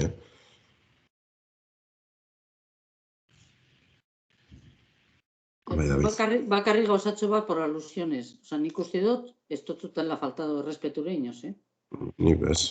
Ez, baina hasi zara esaten, nik erantzun godotzut, ez dakiz, ni pentsetot esan dutela, modo oso korrektu. Eta nik erantzun dotzut, osea, ez da nire moduko. Bueno, bazarreratxo hori, esan ez nik erantzun godotzut ondo, eta ez dakiz, sobran txegoen, uste dut. Eta gero, David eskatu du, gero jarraituko dut. David enostien zerbait esan dut, bai. Vale. Bai, David. Cuando instamos al Gobierno de España a aprobar la ley, es porque creemos que con esa ley se podrá generar un importante efecto de avance en la aplicación y el desarrollo de la Ley Vasca de la Vivienda. Que además eso está reivindicado constantemente por las plataformas sociales y defensores al derecho a la vivienda. Y Carmen, dependemos de muchas cosas del Gobierno de España, entonces pues hay veces que hay que solicitarles también que actúen, esté quien esté en el Gobierno. En cuanto a la moción alternativa, para nosotros más que una moción, una petición, parece un alegato de autocomplacencia, como si lees continuar con su firme apuesta, seguir potenciando. Yo creo que también tiene carencias las acciones que está llevando a cabo el Gobierno vasco y que se pueden complementar con muchas cosas y con aportaciones de otros partidos. Y que algo no se estará haciendo bien cuando en Euskadi hay un verdadero problema con las viviendas y con los alquileres. En cuanto al tercer punto, perfectamente lo hubieran incluido en nuestra moción, en nuestra petición, la que se refiere a instar a la Diputación de Vizcaya a estudiar la mejora de la tributación, etc. Nadie se puede poner en contra de algo así, que sea una tributación más justa conforme a los rendimientos que tenga cada persona. Pero bueno, sin más, ya os he aclarado por qué lo de solicitar a España. Ay, Carmen. Ez, bakarrik komentatu esan duzuna Susarena, eta bai egia da Susarenak ziren, baina, bueno, dano dakigu Susak nork osatzen zuen, ez? Eta hor, bai, nik gogoan daukat, hori izan apostu bat, izan, zera, eta bai, ipini izan tope bat, egia da, rekurso ekonomikoa direnak, eta, tope bat ipini izan, 20an, eta zen, 20 erosten dira, eta gero ja, salmentara pasatzen dira, salmentara hori, tanteo eta retraktori ez da egiten, eta listo. Eta horrela izan zen. Osea, ez zan ez Susak erosi, bale, Susak erosi zuen, bai. Susak montatu zen Motsusa badakigu da zergatarako, baina hori udalanen erabaki bat izan zen. Osea, ez desbideratu hortik. Eta gero esaten duzunean ez dela heltzen danontzako egia da, baina zer ez da heltzen. Zuk eskatzen diozuneri Eusko Jaurlaritzari eskatzen diot, jarrai dezala alokairuko etxe bizitzen parkea bultzatzaren aldeko apostu irmoarekin. Euskal Herriko biztanle guztientzako? Edo bestelan ez ebez? Ze, klaro, Eusko Jaurlaritzak ere ezin izango dago Euskal Herri osorako, Euskal Herri osuen bidabentzako alokairuen ipini, ez? Osea, hor neurri batzuk, klaro, dano dakigu norainoko heltzen garen, eta hori 5 urteko epe usteot zuen erabakia izan zela, guk esaten gendu niru, baina bardin da, osea, esan gurot, epe batzuk ipini behar dira, eta danontzako ezin badugu ez dugu ezer emoten. Ez, gu herritarren onurako diezen gauza planteatzen dugu, eta saiatzen gara heltzen aldan eta gehienengana, eta modu eta ekitatiboenean. Eta erratu algara, eta gauza txartu egin, eta horretarako ez dago arazorik, ze beti moldatu aldira normatibak. Ez zuet ezagertarazi inozu, ez moldatu. Bueno, eta listo, bian, Vale, buskatzera ingo dugu. Podemosen alokairuen inguruko mozioaren aldeko boskak. 4. Vale, abstentzioak. 1. Kontrako boskak. 6. Bertan bera geratzen da. Alternatiboaren, AJaren alternatiboaren aldeko boskak. 6 alde, 7 alde. Abstentzioak. Kontrako boskak. 4. Gehiengo osoz onartu egiten da.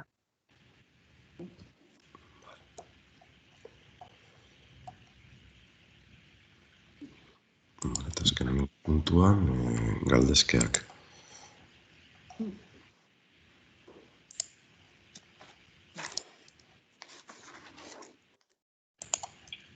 Vale, Carmen. Galdezkeak. Vale. Lehenengo, begiratuta dekretuetan diru laguntzak suspertu, diru laguntzak, bizka deigarria iken da, jarridan diru kopuruaren erdire, bain bestara heldu diru laguntza eman diren diru laguntzak, ez dekaz datuek hemen, baina, bueno, ez da importantia ez dira datuak, baizik eta ikustea, ez suspertu diru laguntza ez ostalaritzako diru laguntzetan,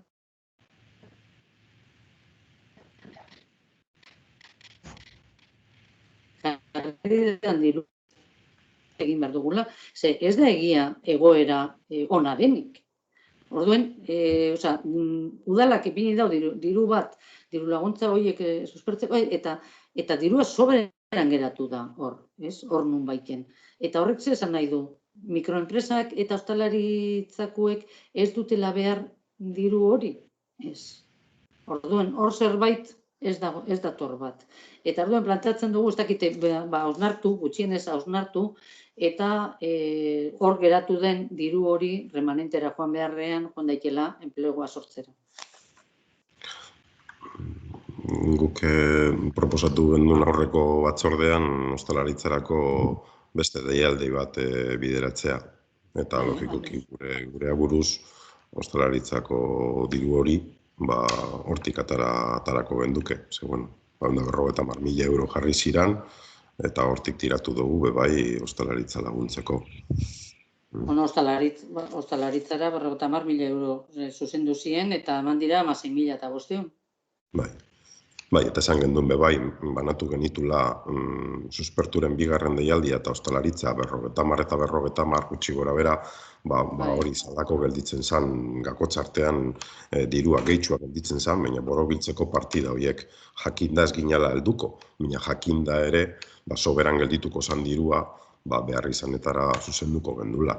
Eta jakinda ere ziurrenik, tamalez, ostalaritza, barri dobe, kasu honetan, zarratu izango zala ere. Orduan, zentzu horretan, diru hori horretan. Baina, hau da bakarrik komentatzea, hori igual osnartu beharko gendukela, oso zer estator bat, dirua soberan edatzea diru laguntza batzutan gaur egungo egoeran, pizkat deigarri jena, Osea, ez dugu esaten txartu inge dagoenik ezer, baizik eta guztien ez hausnartu inbiko litzakela, arraro samar geratzen da, baina, bueno. Gero, beste puntu baten, beste dekretu baten, agertzen zen, 2. adinekoen egoitzaren egokitzapen hori, proiektu, anteproiektu, eta ez dakiz egin behar dana, eta hori, eta esleitzen da, uste Flores, taller, arkitektura, esleitzen da, nik uste batzordien komentau zala, esala oso ondo ulertzen, hor, baremuetan, diferentzia handitzea zua esan, baina, erabaki izan, eta esleitu zen hori, eta begiratzerakoan, pleguek begiratzerakoan, deigarri jen jaku, esate baterako, 3. puntu A, baldintza orokorretan, aipatzen da proiektu honen, anteproiektu egingo dela, eta gero jarraipen batzorde bat osatuko dela, proiektu hori aztertzeko, eta proposamenak egiteko, eta eta jarraipen batzorden horretan aipatzen dira gure izardia eta bizidun kideak, gu proposatzen dugu hor, noski berriro ere, uste dugu badagoela beste kolektibo bat, nagusien kolektibo bat, eta dala pentsidunen movimentua, eta uste dugu konbidatua izan beharko liratekela bai, batzorde horretan parte hartzera, beste talde bilekin batera, ze eurek ere zerbait esatea igual eukingo dabe, horretarako esango dut, ze hor gure izerdiak erabiltzen da, baina nik uste dano konstiente garela, badau oin jubilatzea beste modu baten bizi dela, eta badaudela jubilatu batzuk, ez direla agertzen, ze bihurtu esan azken fineana, kartetan jolasteko leku bat, eta askoz gutxi, askoz gehiago ez, eta baina orain proiektu berri bat egin behar bada, nik uste dut kolektibo guztize gutxien ez deko guzenak konbidatua izan beharko litzatekela, eta nola ez, World Cafe horretan parte hartu zuten pertsonak. Nik uste dut hortik atera zala proposamena, eta hortik atera zirala gauzak, eta orain, jente hori baztertzie, nik ez dut ikusten. Ez hori nik uste dut ziurrenik prozedura, azalduko dut, zera Carmen, gizarte zerbitzutatik helarazi zitzaion arkitektuari, bertan World Cafean landutako txostena, eta nik uste dut aipatzen zirala bi elkarte horiek, baina logikoki parte hartzaileak izan dire pertsona nagusiak, ez elkartekideak, bai tartean elkartekideak dagoz, eta pentsiodunen kolektiboan ere dagozanak ere parte hartu dute. Osea, 3 esparrutako jenteak parte hartu du saio horietan.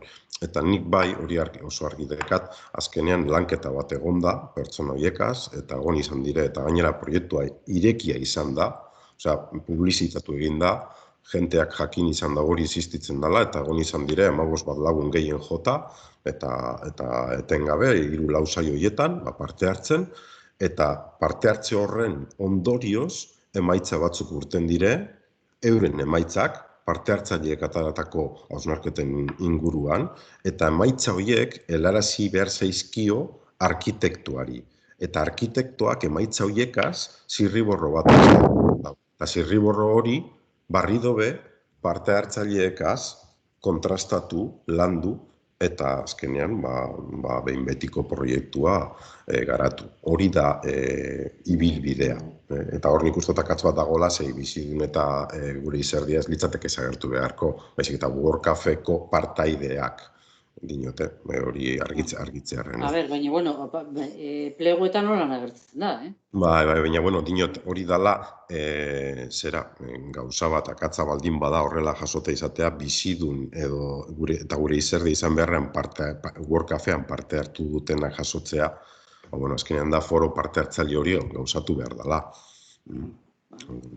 Hori, ez dakit, nik uste dut hori, ez dakit, izen alda, ibilbidea zu dinosu modu, izen alda, beste deialdi bat egin, beste World Cafe bat, orkesteko anteproiektu hori, eta bertan bertara doiesenak, eta joango dira suposatzen du parte hartu dutunak orain arte, eta bat emak gehitu nahi badau, joan nahi dela bebai, baina irekia izan behar dela. Orduen hori aldatu beharko litzateke, ze pleguetan horrela gertzen da. Eta gero, beste gauza bat, eta ez dana hor pleguetan ez da gertzen, eta nik ez dakit kontutan, ez dut uste kontutan izan denik, ze nik uste dut hor bakarrik kontutan eukin jala ekonomikoki, ez? Osea, ekonomikoki, merkeana izan dana, horri eman zaio. Eta nik uste dut, guk uste dugu, bermatu beharko dela foro horretan, Flores, Taller, Arkitektura, ontakuek euskararen erabilera bermatu beharko da. Ze foro portartzaile bat irekia denean, doien pertsona, orkesten proiektu doien pertsona hori, gutxienez euskara menperatu beharko litzateke, bai zuzentzeko jentiari, ero gutxienez ulertzeko norbaiteke euskara hitz egin nahi badu. Eta hori ez da bermatu pleguetan. Eta da, izen da, ibilbide parte hartzaile bat planteatzen dana, hori bermatu beharko litzateke. Ados. Gai horrekin hori. Jarraitzen dut, beste, eta hori zer ikusi dauka, kreditu aldaketak, eta dago ikarguena, nik irakurri ditut txostenak, eta hori ez dut ulertu, oso ondo, gehikuntza hau, 7.500 gehikuntza hau, nundi datorren. Alanda guzti ere, dira, ia 50.000 euro. Ez, parkatu, nahi baduzu, azaltzen dutxut, ez da bape erraza, agian holan berbaz, grafikoki nire errazago azalduko neuke, baina, bueno, pentsa daigun, guk 52.000 euro genitula urte hasieran, ez da? Bale, heldu zan ustaia, eta ustaian esan genduen, bueno, horri, kendu barik, ukiezin jarriko ditugu 10.000, bale? Orduan, gelditzen dira partidan, 32.000. Zer gertatzen da, ukiezin moduan itxi ditugunez, urtea aurrera joan da, gu batzordeak egin izan ditugu, eta azkenean, gastua handiagoa izan da. Zer gertatzen da? Guk 10.000 euroiek ezin genituen ez ukitu, gerakinetik txertatu direla beharrezkoak ziren kredituak, 7.500. Orduan, 32.000, gehi 7.500. Beste 10.000 euroiek ez dira ukitu. Hoiek zuzenean gerakinera joan dire. Izan da beste formula bat, barri dobe bilkuratik pasatu beharrez izateko, hori onartzea, kentzea uki ezintasun hori, eta bar, bale? Osea, guztire izango ziren 40.000 euro. Hori. 50 izen beharrien 40.000. Alanda guzti ere, asko eta 7.500 euro horiek segaitik gehitu ziren, segaitik esan heltzen. Galdu ikena, barkatu, baina eske, bueno, bardina, azalduko dozkuzu, igual beste, guretzat asko da, osea, 40.000 euro, da soldata bat. Eta nadonok egu zer egiten da, hemen, egin behin elkartzen gara, eta bai, dinot nik lana danok egiten dugu tartien, evidentemente, eta, bueno, ardura dekenak, ingo dabe, ez dakit gehiago ez dut esaten, baina, bueno, ingo dabe enbida biena. Baina,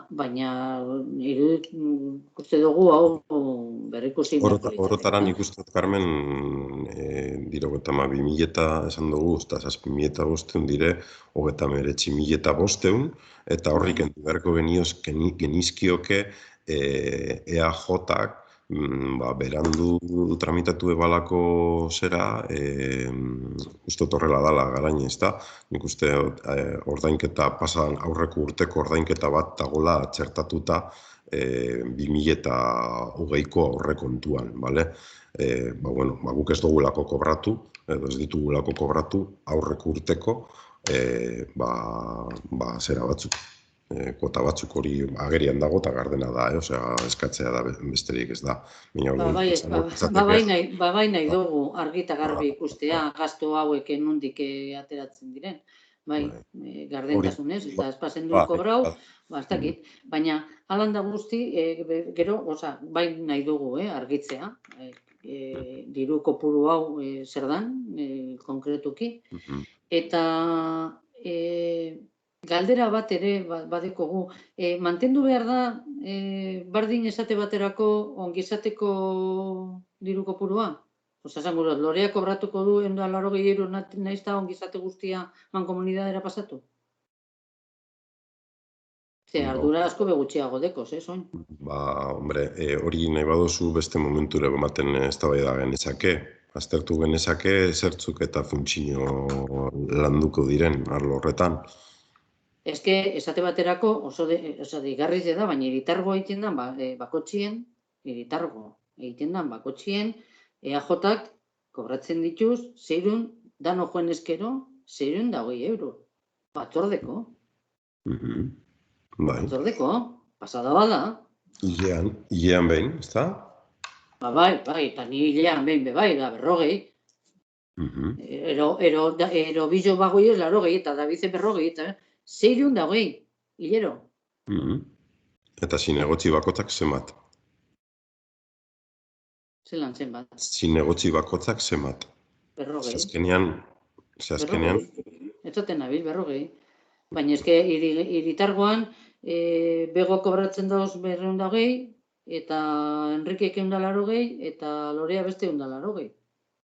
Bai, eta, bueno, eztabaidagarria dana da, Oin nahi dozuela hori eztabaidatzea, hori aspalitik dago. Goikarguek ikusi dugunien, eta honino gehitu indala, hombre, eta gero, ez da ipatu ere egin, baina mankomunitatearekin, ongizatea joan denetik, ez dut pentsetan lan bardina izango danik, ez? Beste lankarga bat hartzen duzu, ez dakit zein, edo soldata murrizten da.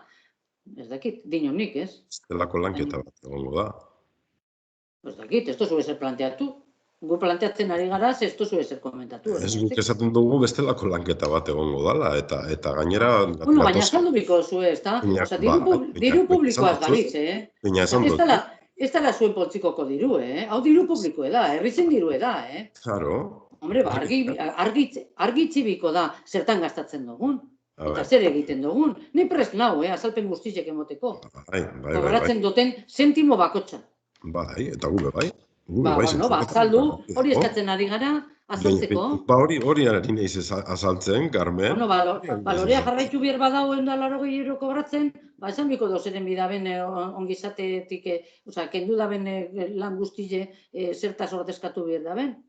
Ez, Loreak ez da, zetan esan beharko zer edo zer. Azalduko dugu, eta azalduko dugu bebai, Carmen. Barkatu, Loreak ez gobernu taldea, bale. Gatozela murrizketa batetik ere, hau esan kobratzen lehena. Lehen askoz gehiago kobratzen zan zinegotzia izateagatik, eta murriztu gendun pila bat. Tara beharko dugu kalkuloiek. Morrizte, Orlan, bai eta ez. Bai, eta finkoak jarrita zeuden, ez da? Bai, Orlan, bai, eta planteamendu hau behin baino gehiago gendune. Batzordena, ez dakit gogoratzen duzun, baina ni bai, baina batzordeko ordaintzi, hori gu planteatzen guen duna, askotan, vale? Eta murriztu duzu asko, batez ere, bestientzako, zezuek batzordeko gutxi kobratzen da 40 euro, Zeiretik, ez dakit nok. Gutxik, Hemen oposizioak kobratzen dugu 40 euro. Eta nire abile gehiago eskatzen, Planteatzen ari garena, uste dugu bestio kobratzen duzuna larregi dela. Ez dugu gehiago eskatzen guk, Eta azaldu beharko dela zer egiten den. Bai, eta... Hori da eskatzen ari garena, azalpena. Bueno, bai, nahi dugu hori azalpena pizkat, diru hori zertan gaztaudan. Ez dakit egin behar dugun eskaerie, hola balio dau? Bai, suposatzen dut guztiok jasotzen duzuela ilesileko zuriketa. Ba, hori da. Zuriketa hori da. Baina, zuk esan duzu orain, batzuk ez zirela kobrau igez eta orduen horre gehitu, horrek ez toko guz. Ez dakigu zer dan hori. Zeguk igez ere jasotzen den duzun horrek. Eta suposatzen da, dano kobrau zen duela. Orduen, zozer espazen duen kobrau, ez dakigu zer dan. Zuk esan duzu. Hor dauela desoreka bat, ezen duelako kobrau, ez dakiz zer. Ez bana zerratzen, 2019an zuek ikusiko zenituzten, hainbat zera, diru EAJ-ari dagozkionak, baina EAJ-ak ez ditu kobratu. Kobratu ditu beranduago. Tramitazioa beranduago egin dalako. Bueno, argitasunez azaldu hori da noi, eta... Uste dut, ez bana zerratzen. Txostintxo bat horrekin, eta listo. Ez da problema. Argitxe bada, txosten batein, eta listo. Ez da problema. Bai. Bueno, gero, beste bat,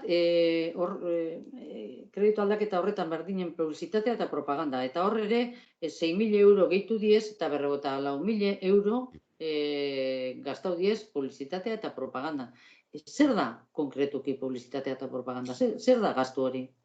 Bai, hor logikoki desberdin duin behar dire bideoa eta komunikazioa, eta horten egin dugu hori aurrekontuan azkenean banatuta dago, bale? Publizitate eta propagandarako dago 13.500 euro ez bana zerratzen aurtengo aurrekontuan. Eta 13.500 euro horietan, kokatzen dire eskualdeko hainbat komunikabide. Eta gero bestetik, txertatzen da ere, urteko egutegiaren kostua. Eta aldizkariak, liburuzkak, hori nago duzu pasako dizugu zerrenda bat, zeintzutan eta zemat bakotzari, zemat ematen zaion urtero. Ez da aldatzen ia ez ere urtero. Azkenen urtean eskualdeko andra.eus webgune berria sortu zen, Andren inguruan pixkate gaiak eta lantzeko, hori da medio berri bat eskualde mailan, eta horri pixka bat gehitxua laguntzen zaio oin. Gero kirol medio bat oin sortu berri dana, ustote 300 euro atxikitu direla aurtengo urtean, eta gero dagoz, betikoa Kamon, Kultura Mailan, horrelako Astol aldizkaria, horrelakoak Anboto, Hemendik Deia, Durangon, horre guztiak sartzen dire. Hori be bai, zerrendatute pizkat igual posible bada, jakiteko konkretuki. Ze hor, inmedio bai, suposatzen dut jarraitzen duela, eta ez dakit, baina horre... Oin gabiltza pleguekaz, eta pleguak atara beharko dugu, eta modu irekia. Baina dinot horre, sanzino bat eroso zer pinu bioko jako, ze berreztarra bat bera, bestara ez dakitzen bat denboran. Eta gutxien ez lau erosien urtien, ez? Kontratu nolan zetorren. Eta bat bera ez da, betara ez dakit, nostik, aspaldi, ez dugu goratzen azkena. Orduen hor diru eboltabiko dago eroser. Gogoa bezelan bideratu beharko dugun hori, eta problema barik. Bai, ez hori behituk beharko da, ez da bete, kontratu ez da bete. Bueno, hor bai, albado zuen mesedez, argitzeko hori. Gero beste, hau da galdera bat, karo, ez da ikusten, ez dakit bera dagoel itzultzaile lanak egiten. baina bai heldu jaku maite izango dala itzultzailea. Osea, ia itzulpen zuzena egingo duena maite izango dala, euskara teknikaria. Horrela da. Kenduta hiritargo batzordean, bai. Eta segaitik hori, segaitik aldatu da hori, osea, maitek denbora soberan euken, edo txikle baten moduen emoniken da, edo... Ez, kontsulta eginda eta udaletxeko baliabideak erabiltzearren eta neurri baten, posible bazan, bideratze aldera. Barro hori horrela bideratze aldera. Kontsulta eginda oso impersonala da. Bueno, kontsulta egin zaio, eta... Maiteri dinosu, eske, kontsulta eginda ez dakin hori. Kontsulta egin zaio, eta, gardenki gainera, berako ikusten bazuen, edo zuen ikusten, eta bartu dago arlo hori eramateko zera, ardura. Eta beste lan batzuk etzuko ditu, edo txikle bate moduen emoten dago. Nik uste dut lanketa egin daitekela. Beste kontu bada, hori aztertzea bestera batera, edo beste ikuspegi batera aztertzea, eta esatea, pertsona hori, langile hori ez da heltzen, eta ezin dezake horrelako lanik egin. Claro, baina lehenengo momentuan kontsulta egiten da pertsonari, ez da? Zelan ikusten duzu zure burua egiteko gai hauek? Baina ordu estrak izango diez. Logikoki bere orduetatik kanpo baldin badago eta hori, bestera batera konpentsatu beharko da. Arratsaldeko 9:00 dire, 9:30. Horregaitik, dino, honek ordu estra diez. Ez? Dino, ez daki bere ordutegi sartzen den, edo gutxien gero hornek orduo konpensatzen diezen, baina konpensatzen diezen ordu estra moduen, eta, karo, konpensazio izin alda denboran, baina ordu beti balio dauki denbora gehiago. Ordu estra, ez da ordu bat. Segun ze konbeniotan iziten da bat, edo bat erdi, edo dano dalakue, ez dakit, edo ordaintzen da, ez dakit ze planteatu dan kasu honetan. Ez da planteatu ezer.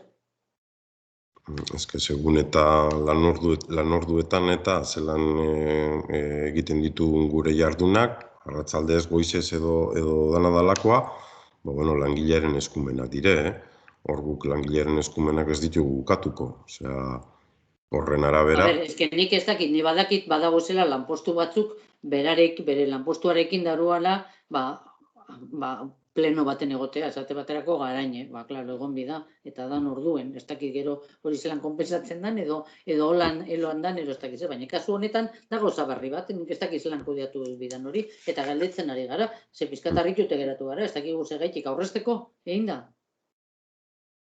Gu planteatu gendun, asko zobiago da, ikastaruak ordaintzie, Dabizi eta Carmeni euskara ikasi daitzien. Eurentzako aberazgarrize eta udalentzako merkiago. Baina bitartien, baten batek. Bai, argi utzi duzu, planteatu duzue, Maiteri esan diozue, eta Maitek esan dau baiet, danok ezagutzen dugu, Maite. Eta, enbier bada, eken da. Eta, klar, hori ere aprobetsatu egiten dugu askotan, ez?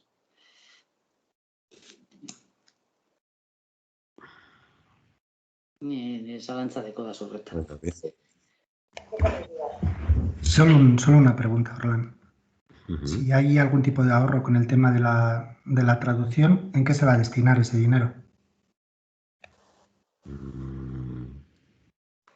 Ez dago aurrezkirik, langileak ere kostu bat suposatzen du, eta ordu horiek kostu bat ere suposatzen diote udalari. Aurrezkia, kasu honetan, bai islatzen da aurrekontuan, gastu gitxiago agertuko da bigarren kapituluan. Baina galdetzea momentu honetan nora bideratuko dan diru hori ikusite aurrekontuan 500.000 euro gitxiago ditugula, ez dakit zentzuna deukon. Si se prescinde de una traductora profesional que tiene unos costes, una remuneración por hacer ese trabajo que seguramente sea superior a lo que pueda suponer las horas que trabaja ella, habrá una diferencia. Hori aipatu dut. Hori azaldu dut zutoin momentuan. Ez dakit ulertu doztasun. Lehenengo kapituluan dago udal langilearen soldata. Eta udal langileak duko bere soldata eta bere lanketengatik zuk inputatu aldozu kostu bat, atara aldozu kostea. Kostea hor egongo da, bai edo bai.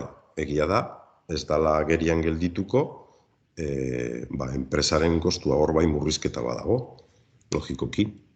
Baina hori gaur egun aurrekontuan ezin daiteke islatu. Ze 500.000 euro gitxiago dagoz, beraz hor kendu duguna, ez da joan inora. Ez, gu planteatzen dugune da, ez dugu esaten,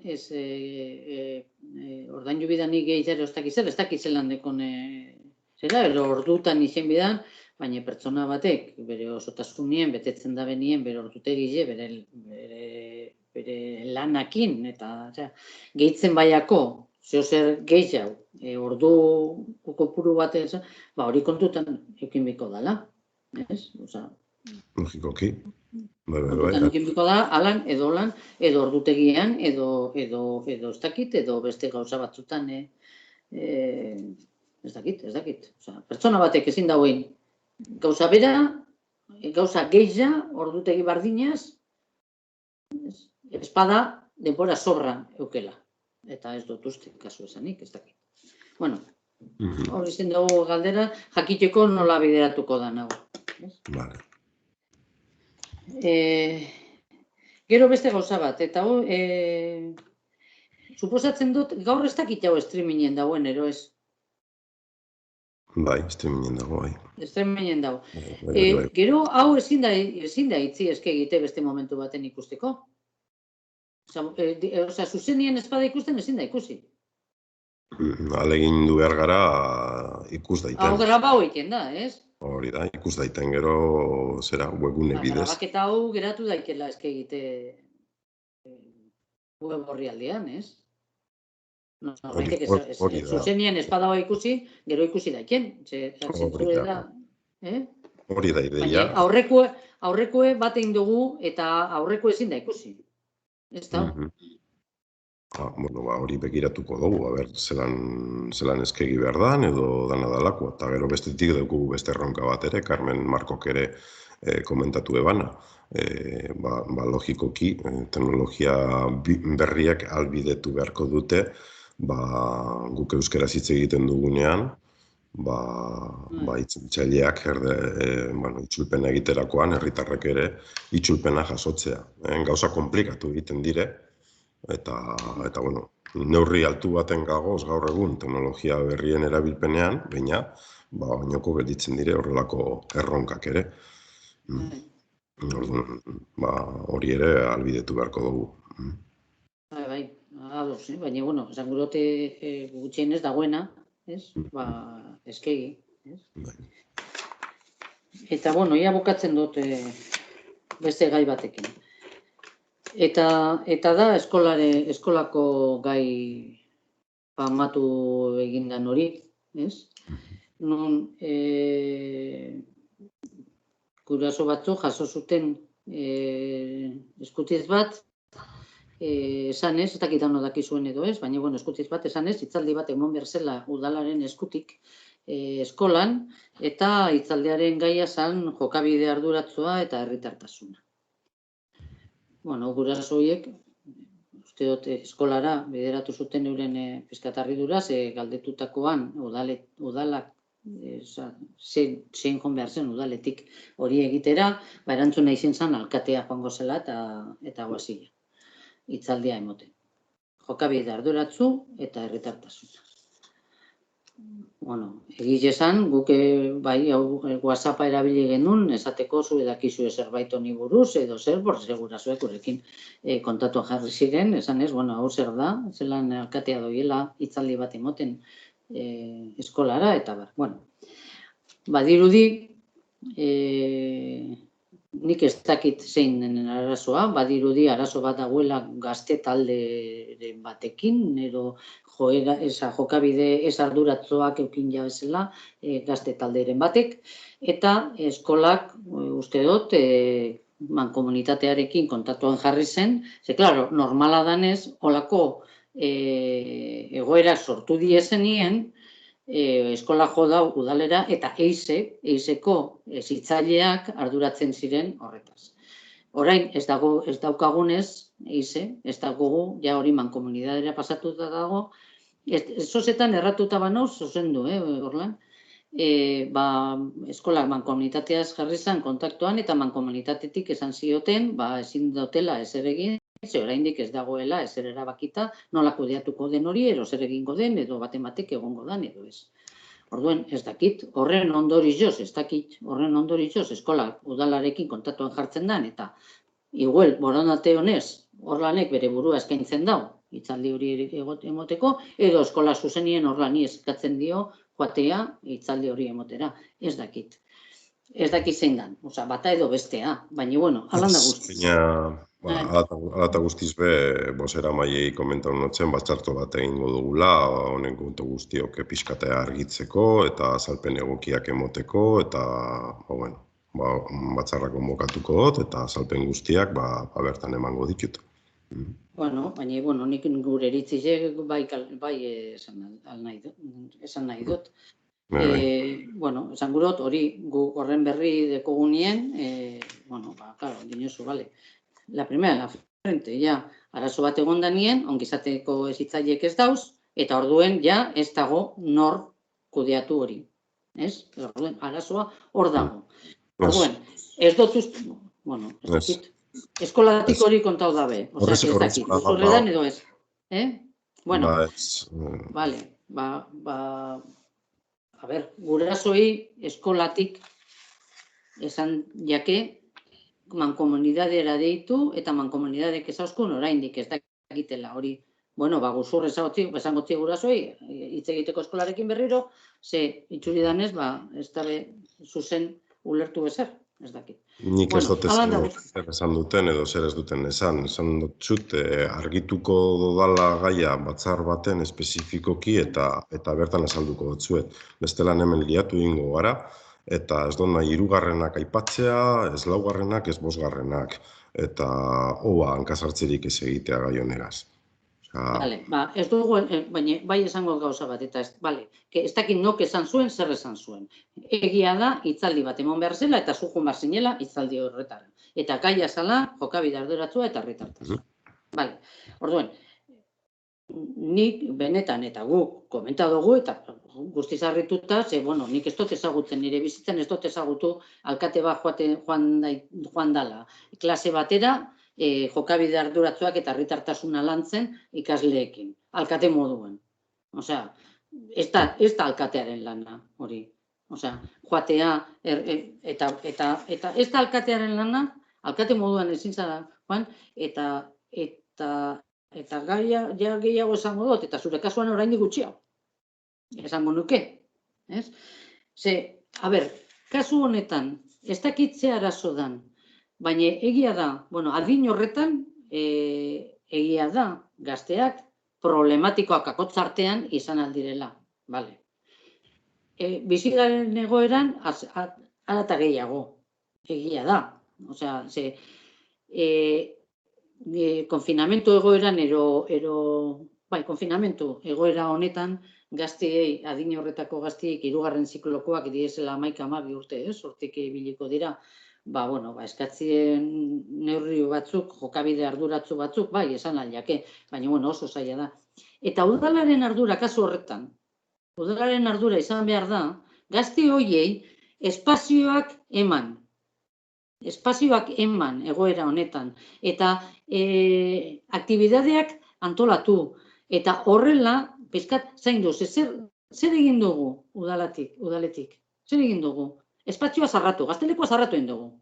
Adin horretakoa gaztelekora joaten diren, gaztelekoa zarratu egin dugu. Eta neurri batzukin gaztelekoa mantenduan zan. Baina, beste hori ez teko zer ikusirik konfinamentuaz gaztelekoarena. Baina gaztelekoa zarratu egin dugu. Patioak zarratu egin dugu. Ezin dira patioetara sartu. Lokalak sarratute dauzkate. Rokodroma sarratute dute. Vale. Zer eskatzen dugu gaztiei? Jokabide arduratsuak eukiteko, gurasoekin pasiatzeko, ero lagunekin, launaka, tartea mantenduz, eta bar. Vale. Oso zaila da. Oso zaila da. Bueno, hala da guzti. Ez dakit zein izan den jokabide arduratsua, eta igual grabeak izan dira, ez dut esaten. Baina ez dut usten hori desde luego konpontzen danik, alkatea joan da, hitzaldi bat emote. Udalakin alda bezala gauza, bai, espazioak sortu, bai. Kongaitxe esan horretara. Irten bideak bilatzen. Ez hitzaldiak emoten herritartasunari buruz. Ze, herritartasuna, Orlan, zer esan behar duzuzuk herritartasunari buruz? Herritartasuna parte hartzean oinarritzen da. Batez ere, herri baten parte, sentitzeko parte hartu behar duzu gauzetan. Eta ez dut ezagutzen herritzen parte hartzearen neurri gehiago hartu da benizu baino. Parte hartzea ukatzea aldera. Ukatu egiten duzu parte hartzea. Aurrekontu parte hartzailean komentatu dugu. Kendu induzuz. Horrek desagertu indiez. Arazo ezberdinegatik izan alda, baina desagertu indiez. Herritarrekin batzartzen zaren bakotzien nahi duzu zu bakarri batzartzea. Zu bakarri batzartzea. Hori ez da herritartasuna lantzea. Merkatariekin landu behar badire gauzak, guazen dano lantzera. Zibil urdekozu. Parte hartzea herritarrengatik aukeratuak izan garen parte hartzea ere ukatzen duzunean. Eta gero herritartasunez egin behar duzu, berba? Herritarrekin batzartzen zaren bakotzien bilatzen duzu bakarri batzartzea. Zu bakarrik, eta zu nahi duzunekin. Eta hori ez da herritartasuna lantzea. Hori ez da herritartasuna lantzea. Zelan sentituko gara herritarrak holan tratatzen bagaituzu. Ukatzen beti gure parte hartzea. Hombre, Orlan, mesedez. Pertsonen ongizatea bideratu algendunean ere egin duzu urrundu. Ongizatea kanporatera. Herritar sentitu privatizatu egiten duzu. Polikero alde gize privatizatute dauja. Enpresa bateri eman diozu. Orlan, zer da zuretzat parte hartzea? Zer da zuretzat herritartasuna? Zer da joango zara herritartasunari buruz hitz egiten? Eta halan da guzti. Eta jokabide arduratsuak ez dut uste. Zutanik esate baterako jokabide arduratsuak bardinek ipiniko gendu zela zerrenda baten. Ezin gara joan politikoak eskolara. Ezin gara joan politiko moduen eskolara. Lekzioak ematen, jokabide arduratsuak eta herritartasuna zer dan. Guretzat oso grabea da, Orlan. Eta badakit atzeratu egin dela, ez dakit atzeratu edo ez dan egingo. Hitzaldi hori. Baina hor, guraso batzuk, espaziran pizkate hori egin egingo zen. Egin egingo zen.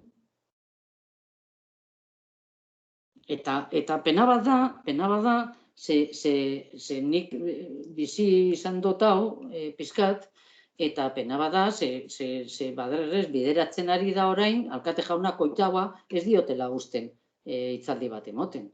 Eta betikoak dira, horre gaiztuok, ez dut zidena izten, joder, ja bale, biktimismo horrekin, ja bale, benetan.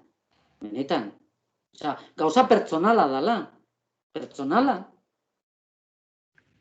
Nik ez dut zera aipatu, beraz.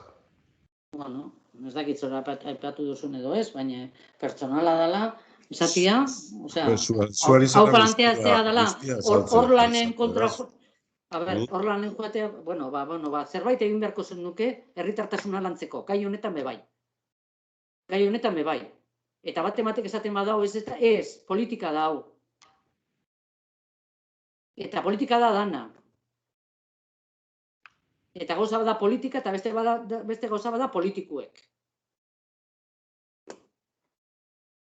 Eta herritartasuna lantzen da horrela. Horrela lantzen da herritartasuna. Parte hartzea sustatuz. Bukatu duzu. ez da zuk egin duzuna. Eta benetan dinotzut, egin behar dugune da espazioak sortu. Eta prest gauz horretaz hitz egiteko, espazioak sortu, jarduerak antolatu gaztiendako. Ezin dugu zutzi horrela, eta esan ezke ondo portatu behar zarete. Tresnak epine behar duguz.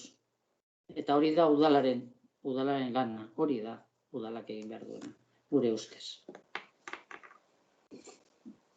Hori da politika.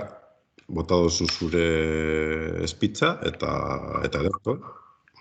Errespetu osoz, zure eritziak azaldu duzuz, eta esan bezala gai hau, ez neukan zetan bilkuran horrela plazaratu beharrik, ez nago politika egiteko arlo horregaz.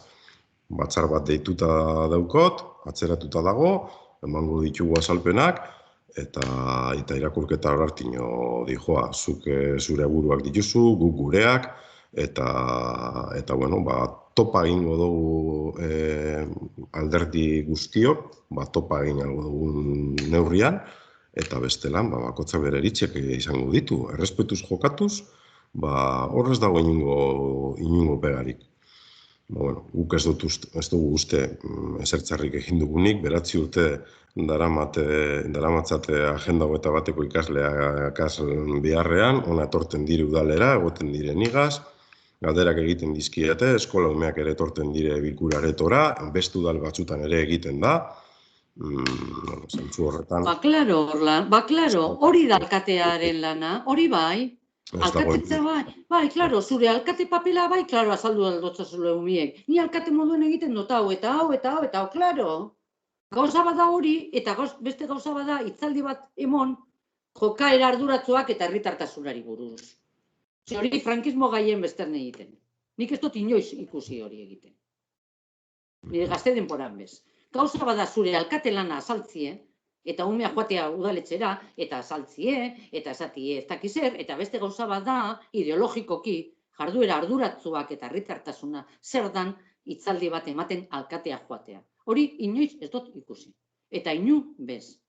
Eta esaten duzu, komentatuko dugu. Ez duzu komentau, eskutuan, gu enteratu gara gurasuek esan duzkuelako. Hitzaldia emon behar zen, eta guk ni behintzeten nuken horren berri. Inoek ez duzkun esan. Gu harritute, zelan alkate jongo dala horri buruze berba egiten eskolara. 11 eta 12 urteko gaztiekin. Nire guraso bana, bentzet, metun puro a la eskuela, que te cagas. Nire umiek hori jaso berba dute. Deke, alkatie, honi buruz berba egiten. Ez hitzaileak bai, horretarako dauz profesionalak, zu zara horretarako, ez zara profesionalak. Zu politiko esana. Eta horregaitik esaten dut, Orlan. Eta ez da Orlan edozein, eta EH Bilduko alkate bat badoie, bardin esango neuke. Bardine. Eta ez konparatu, umiek, udaletxera joateaz. Klaro, galdetzen zuri, eta zer egiten duzu hemen, eta hau zer da, eta zakizer, klaro. Hori da zuera alkatelana, klaro, bai. Eta bestelako gaiak galantzera, ere? Zu joetea txapa bat emotera gaztiei eskolana? Jarduera arduratzuak eta herritartasuna? Ze balorekin? Ez dut jarraitu. Ze balorekin? Balore universalak dauz? Ez dut jarraituko eztabaidan, Carmen, nahi duzu horretan aritzea, jarraitzea eta ederto. Zuk esan dozu, zuk erantzun dozu, egin dozule 9 urtetan ez dakiz ematen. Nik erantzun eta zuk jarraitu. Hau inoz bez. Eta huelta, eta hemen egon gaitezke, gabeko 11 arte, modu errezean gainera. Beraz, baitu, 10 gitzi dire, galdera guztiak botata dagoz, eta bukatutzat ematen dute bilkura. Carmen, Marko dago hor esku altzatuta, barkatu, Carmen. A ver, tengo una pequeña duda respecto al tema de la traducción. Se ha puesto a Maite que traduzca porque así cuesta más barato a la hora de los presupuestos, o porque le sobra tiempo, que os habéis dado cuenta que le sobra tiempo y pueda hacer esa función. Es que es más o menos lo que he llegado a deducir de la traducción, vamos. Ez, esan dute gure baliabideak erabiltzea horretarako.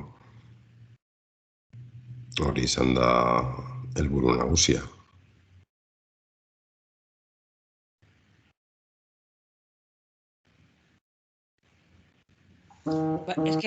Es que con la explicación que has dado antes no me ha dado esa impresión.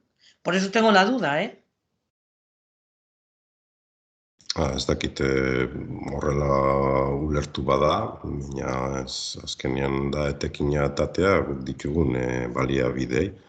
Eta logikoki, etekina ataten badiogu baliabide horri, pertsona gara, maite pertsona da, eta udaletxeko biergin eta fina. Baina dinot, azkenean begiratu beharko dugu bai, gure baliabideek gaitasuna dukien, eta uste dugu maite gaitasuna dukola, gai hau bideratzeko, gaur luze egin zaigu. Gaur egia da, maitentzat zaila egin izango dela, itzulpen saioa, ez bakarrik maiteentzako, aurreko itzultzaileentzako ere, ze batzutan esaten digute, ez dela konbeni larregi luzatzea batzarrak. Ez dire gai, itzulpena ganura zera mateko. Ordu terdi, 2 ordutik ora, ja, ez da bat ere eraginkorra horrelako gaietan aritzeko. Eta hori da, ez dago beste gairik, Carmen.